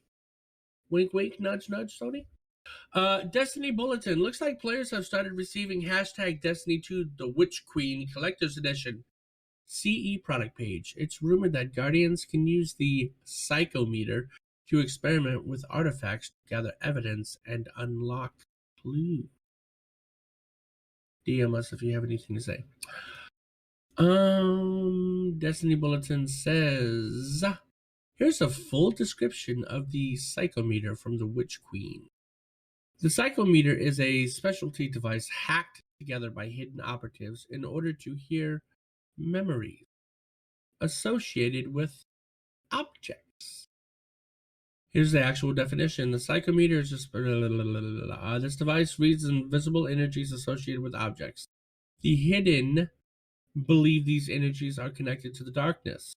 When properly tuned and paired with a resonant object, the psychometer can detect and play back sounds and voices linked to the object's path. The device isn't perfect. It offers only a shaky access to these energies. So, sometimes the sounds are difficult to hear or even incomplete. Some guy whose name is a bunch of symbols says, "Where did you find this information?" They said it's from the instruction manual. Gotta read those instruction manuals. And Yeah, here's so a I guess if you picture. order the collector's edition, you get the physical psychometer or psychometer or whatever it is, and to do some puzzle that Bungie has given you. Here's a picture of the artifact. There you go. Of next season. Sorry, next season's artifact. It's shiny. New Shrieker Ghost Shell for the Witch Queen. That is a little intimidating for a ghost shell. I dig it. Again, it's another picture. Destiny Bulletin says, new! Bungie's Chris Proctor has confirmed that Destiny 2 The Witch Queen will introduce 42 new legendary weapons. Now, I don't know if that's including the loot pool we've already got or not, but it does say 42 new legendary weapons. New. Not coming back. New. Not reskinned. New. You can't Not guarantee same that. weapon with different perks. New. We'll see. Destiny Bulletin. Bungie's Chris Proctor on Le Monarch Exotic Catalyst. Soon. Alright. Destiny Bulletin again. What is with all the Destiny Bulletin today? Damn. Well, it's Destiny News.com. I guess they've just changed their name or whatever. Oh, is it? New Bungie and Google in talks for a deal under Google Stadia's new name, Google Stream, according to Why? Business Insider. Because apparently, under this proposal, Bungie would own the content and control the front-end experience, but Google would power the technology. Oh, interesting. I wondered because I saw there being a shift from Google being like, branding the Stadia name as a Google product and more of like a white label. We'll build Stadia, but you can brand it and call it whatever you want. Yeah, Bungie on the go, Bungie whatever, or D2 Internet Edition. That's interesting because Stadia as a thing is no. I think where they've got that partnership with Bungie already, it kind of helps because they went all in, didn't they, with Google Stadia, with Beyond really Light. Did. Like built the whole custom version. Like they were like the flagship title. They were on all the ads for all the Stadia. I couldn't even tell you a game. So what is this picture? It's really small for me to see. It says, "Do we have clarification on this?" Twab doesn't mention it. So I see 4 perks and then a 5th perk all by itself. No, this is to do with the come to pass auto rifle that One thing says, it says it's a solar weapon in the first screenshot, and then you see it's an arc weapon in the second screenshot. So he's asking, can we change? I have toes is asking, can we change? The burn type of the weapon, or is it a bug? It's probably a bug. All right, and DMG replied with it might be a bugged string. I'll follow up with the team. Yep, looks like we still have some things in flux. Builds are still in development, so a few images shown today might change between now and Tuesday. Thanks for the ping, though. Team's checking to make sure descriptions and such match appropriately. Yeah, I mean, that's kind of a big deal. I mean, you might just overlook it like, oh, it's just a bug string or whatever. But if the weapon said solar and we can see arc, then back in the beginning of D1, wasn't it? Oh, I'm sorry, D2, we could change our weapons. D2, yeah, you could put a mod on there and change the burn on it, yeah. Yeah, and that could mean that would be coming back, which would really revolutionize a lot of build sets, especially for Nightfalls and things like that. So, kind of a big deal. So yeah, that was a good question. It possibly could be coming back on certain weapons. So, like auto rifles, maybe it doesn't affect the game too much to be able to craft it into a solar arc or void, or even stasis, just to add that extra zing to it, just to get people interested in actually acquiring these weapons. Okay. DMG says, here's a few quick notes on upcoming buffs. Number 1, hipfire grip buffs will not apply to the last word. Number 2, 40% PvE damage buff against red bar enemies will not further apply to Mythic class. This exotic got that buff last season. We're not doubling up. Keep asking questions. We'll hit what we can. Anthony Taramina says, can I play now? DMG says you can play Destiny 2 right now, but you're going to have to wait until Tuesday. Bam. Maki Scaro asks, speaking of TLW, any chance it will be the same care that DMT did in regards to making it feel good for both MNK and controller users? DMG says, can't say right now, but we'll keep passing along the feedback. Earlier, somebody said that they weren't going to mess with it. One of you were reading something about how it feels good on mouse key and keyboard and everything else. So Right. And this person's asking, are you going to do the same thing for the last word? Yeah. It's tail. And he's like, not right now, but maybe if you keep asking about it. Yeah. Cool. Jess, here we go. Jess at Crafting Geek says, I'm sorry if I missed it in your dissertation today, but regarding the crafting weapons, is there going to be any kind of in-game tutorial / something to walk people through the process? DMG says, absolutely. It's kind of a silly question. Of course they're going to walk you through it. Is it though, or is it going to be bugged like the time doing this is one thing, as a Titan where it just doesn't work? You still have the tutorial, though. I mean, we're not going to introduce something new without giving a tutorial. Hell, we get tutorials on stuff that we already know about, man. Yeah, I mean, to ask if Bungie to tell you how their game works does seem like a valid question in all instances. DMG is replying to Salmon. He says, hey, is Fighting Lion affected by the 40% buff? He says, yes. Ambi says, to give you a hug. DMG says, all of the appreciation should go to the team. They're doing the killer work.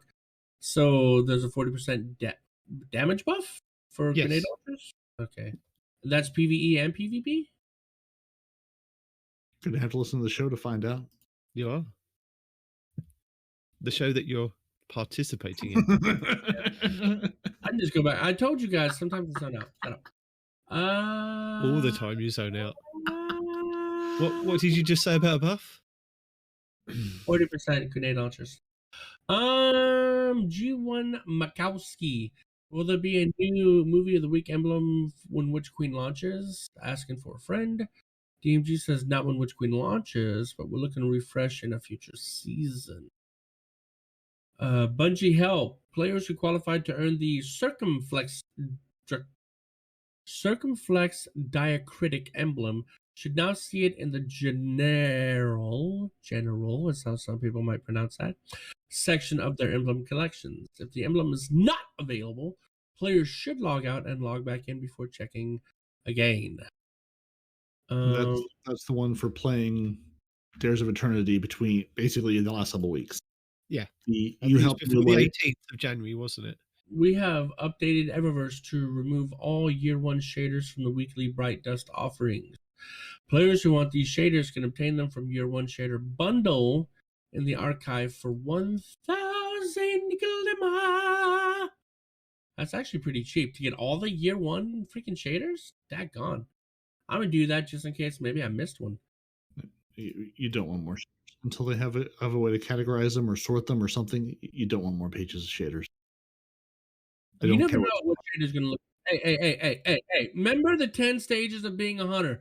Fashion is one of them. I like missing a color that'll bring a whole ensemble together. Don't judge me, all right? Speaking of fashion, you've got some emblem codes to read out to some people, haven't you? I'd like some phonetic alphabet, please. Oh, well, I mean, nice and slow for the peoples. Yeah, hold on. Let me pull bungie.net/redeem so type these in as you read them to me. Mm-hmm. In case you missed it, yesterday we got a total of 4 new emblem codes of Destiny 2, the Witch Queen Collector's Edition. Let's all do this together! Yay! What is it? Bungie something/redeem? If only it was right there on the thing you're reading. Isn't? I had to make it smaller. Oh, Bungie.net. Gotcha.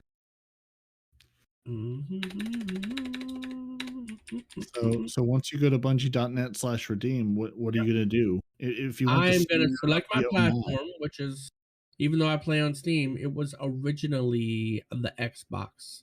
So then you got to do that. And now that I'm signed in, it says enter your code. The first code we are going to enter is going to be 6 Lima Juliet Golf Hotel 7 Tango Papa Alpha. And then you hit redeem. And it says success! You have Sneer of the Oni. Claim this Destiny 2 emblem from your in-game flare collections once your code has been applied. And then you click redeem another code.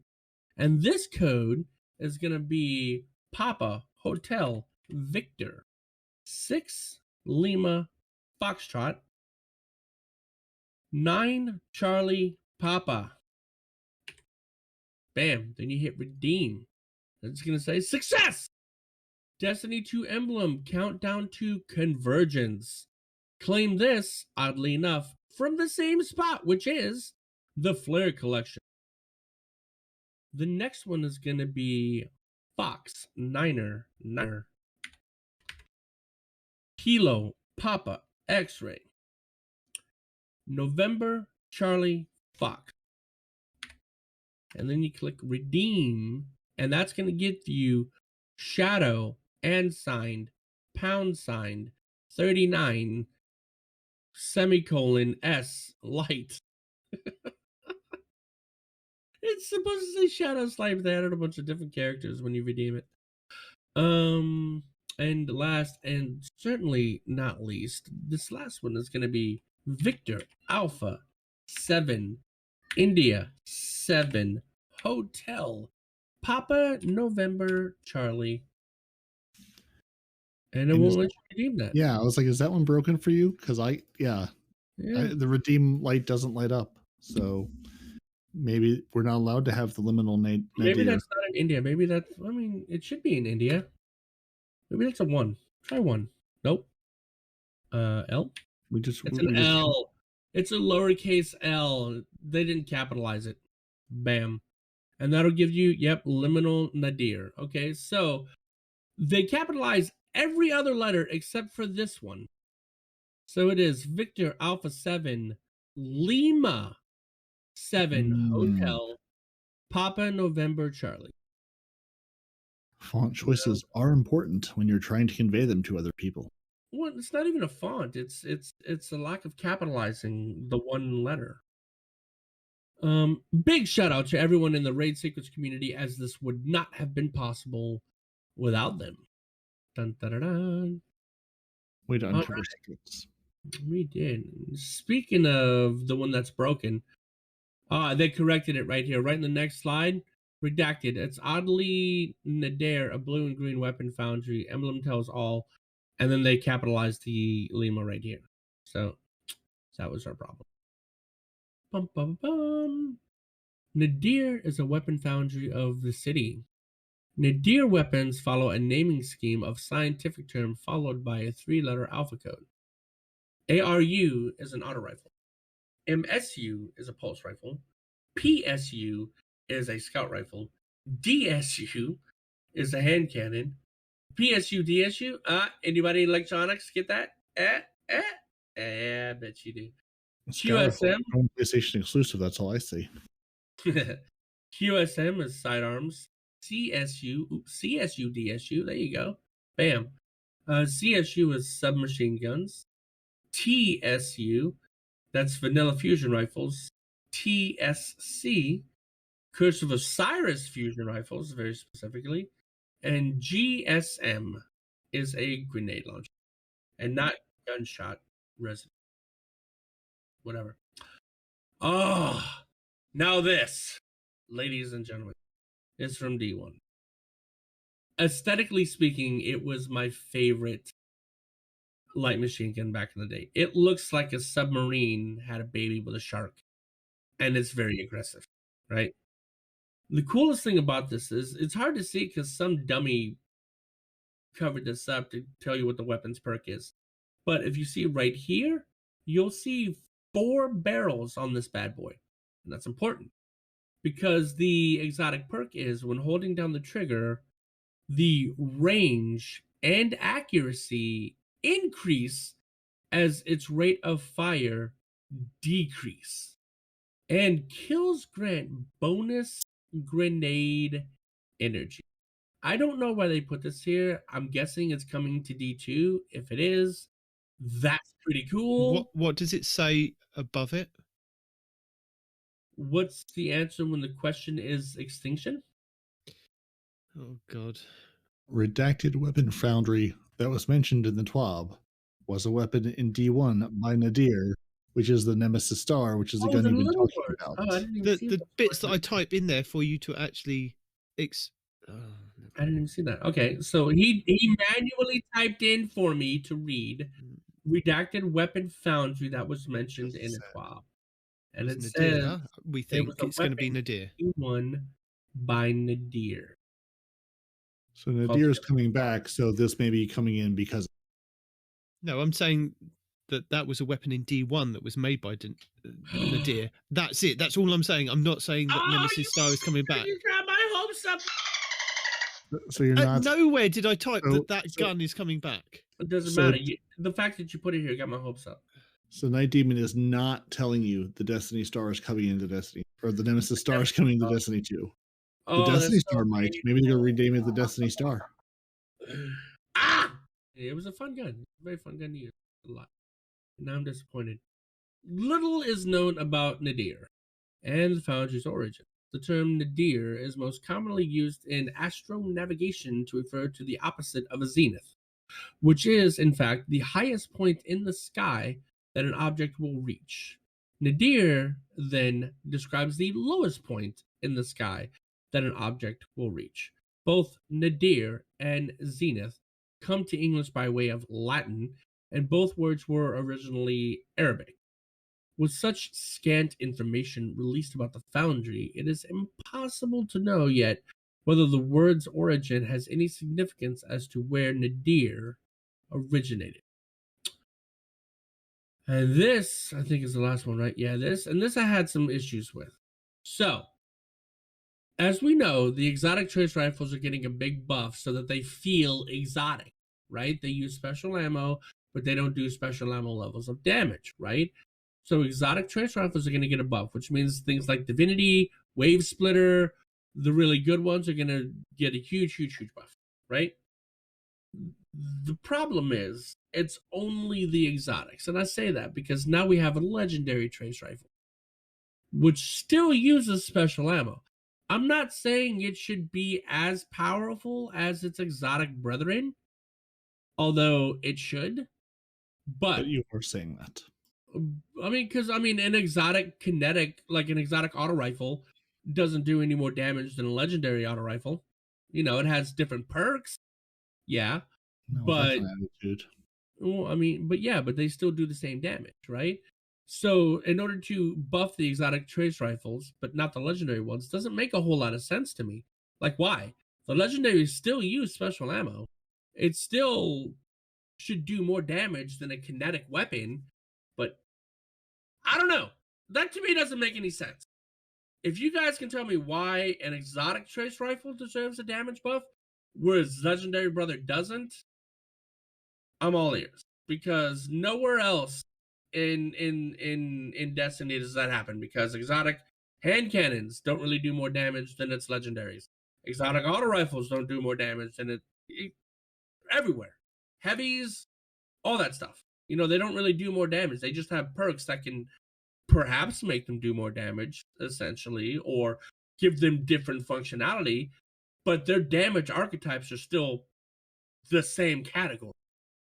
So that what? The fact that the exotic trace rifles are getting a 40% damage buff and the legendary isn't. It just says don't use the one legendary. Who cares about it? Yeah. It's a good gun though. Don't give me that. Who cares about it? It's a phenomenally good trace rifle. Well, then it doesn't need a buff.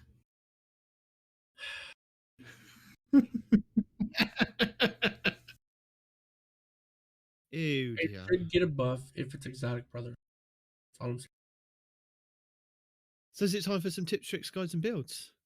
I guess. Give me exactly one of each. I will try. I will try, sir. So don't forget, in our show notes, we have the Shattered Realm guides from Ubuntu giving you solo, legendary, flawless versions of the Forest of Echoes, Ruins of Wraith, and the Debris of Dreams. So good walkthroughs there if you need those. And as Peroty said earlier, they're on daily rotation now, so you can go in there and get your anchors and do those, even if you don't want to do it legendary, solo, and flawless. You do you. And you don't. If you are tackling your Grandmasters, don't forget we have the Grandmaster Nightfall tips and tricks from people like Fallout Plays, Above, Sneaky Beaver, Kimber Prime, Lucky Tempe. I'm sorry. You tried. Manodestra, Astagros. So there's a whole wealth of videos in there giving you some tips.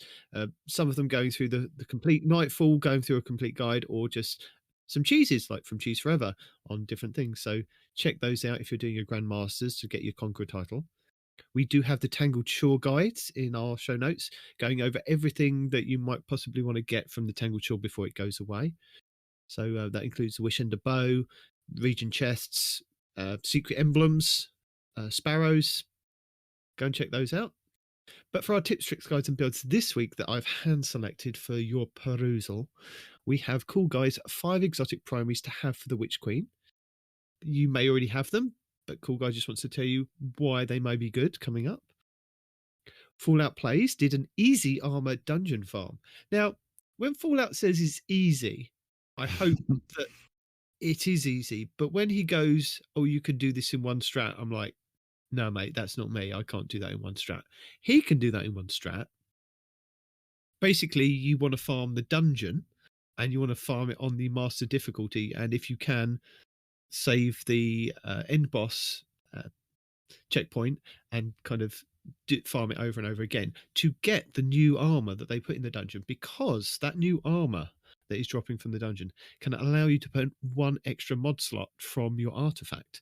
So let's say next season you've got Barrier, Overload, and Unstoppable. You will be able to put, in theory, if you have this armor from the dungeon, all 3 mods on your armor piece, which is really helpful. So if you're looking at maybe what could help you going into the raid next season, this is probably a good video for you to look out for and take the hints and tips from Fallout on how to get this armor. Sneaky Beaver. One of you. He's muted himself. Just laughing at your pause at this point. Well, I have to pause because otherwise he just laughs over me maniacally. No, you've said it the once. I say it nearly every week, and now you're getting bored with it. You catch me off guard. I don't see it coming because I don't see your list, right? And then it just boom out of nowhere, right? But okay. I mean, I'm good. After I've heard it the first time, the giggle is gone. We're good. We're fine. Good. So Sneaky Beaver has the Cardinal Refraction emblem that you want to collect from the Bungie.net and has a quick guide of where to go and get that. And it's basically to do with the things that you can kind of redeem for just being a Bungie player and linking your account. So don't forget there are cores, there are enhancement cores, there are upgrade modules, there's a powerful engram that you can just get by just clicking on the link and it just sends it to your postmaster. So go and check that out because I didn't realize I still had stuff sitting there. There's some emblems that you could redeem as well if you've done certain different things. So Sneaky Beaver has got a video for that. I don't know how to pronounce this guy's name, so I'm probably butchering it. But Schneidzy has a power leveling guide for in the Witch Queen. This is a tip that I think they've got from Power Leveling Guardians this season. There is a Hive Knight on the moon down in the summoning pits. It goes in the video where to go and get. Now, basically, I think it's an Overload champion. And he's just sitting by himself doing nothing. You can go and kill this guy and farm him for a chest that guarantees you a drop of a blue piece of gear.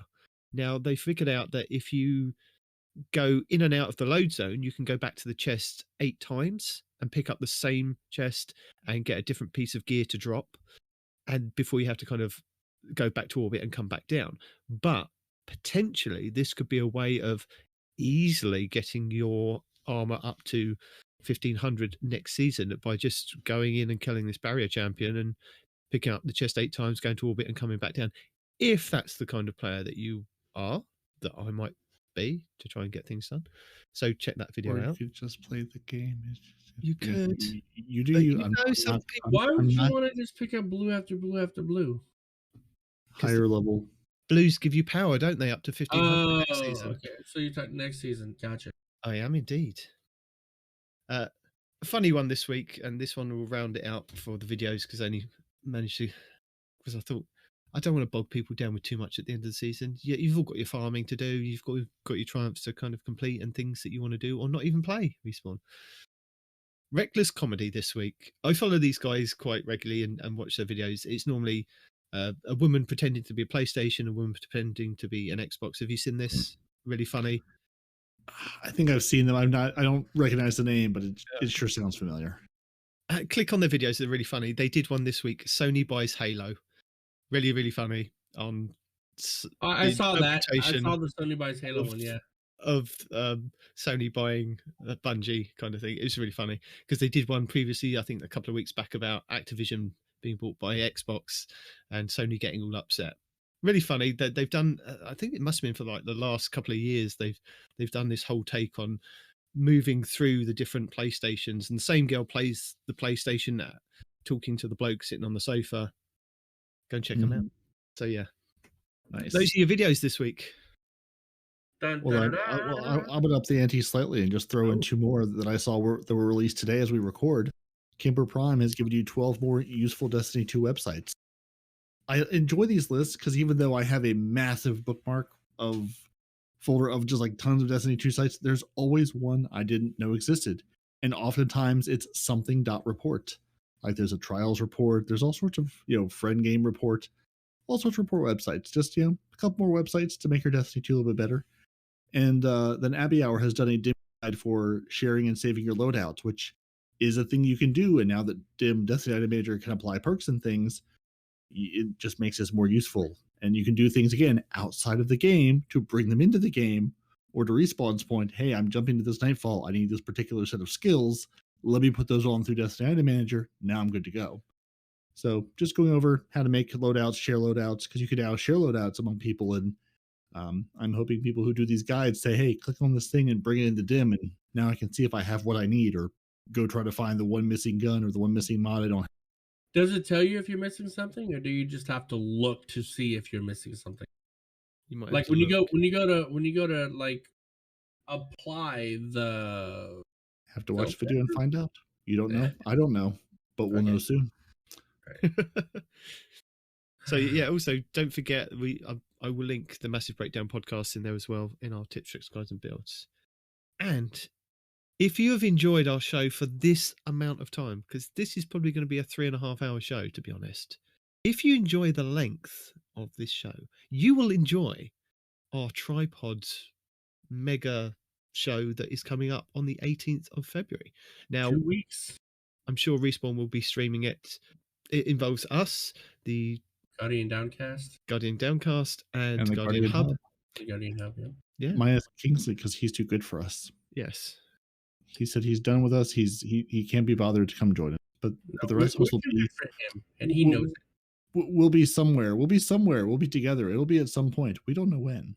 We don't know where. Well, no, we know where. We know where. We actually know both of those things.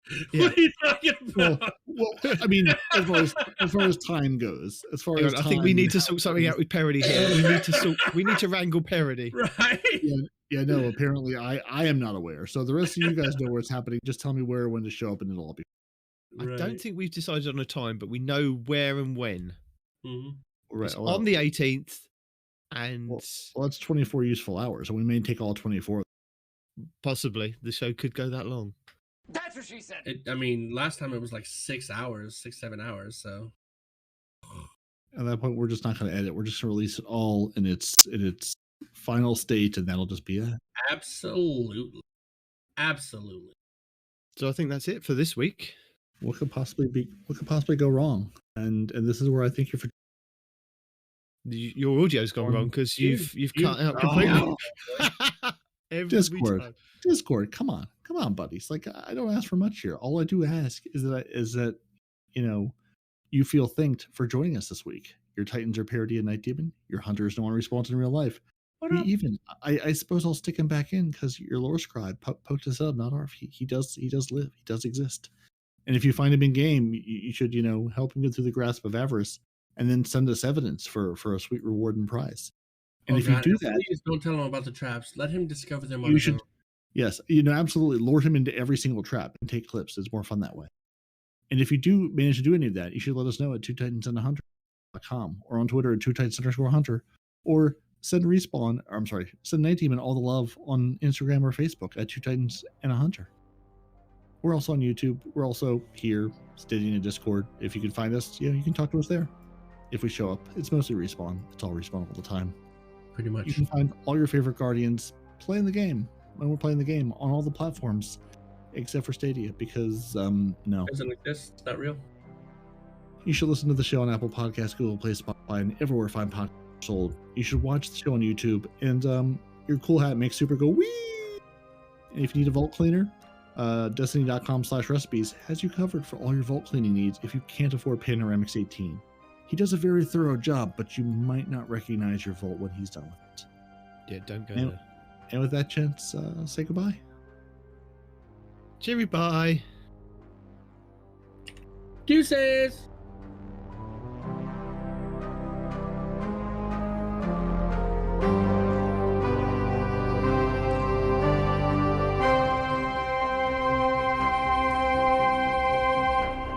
Two Titans and a Hunter, a Destiny 2 podcast.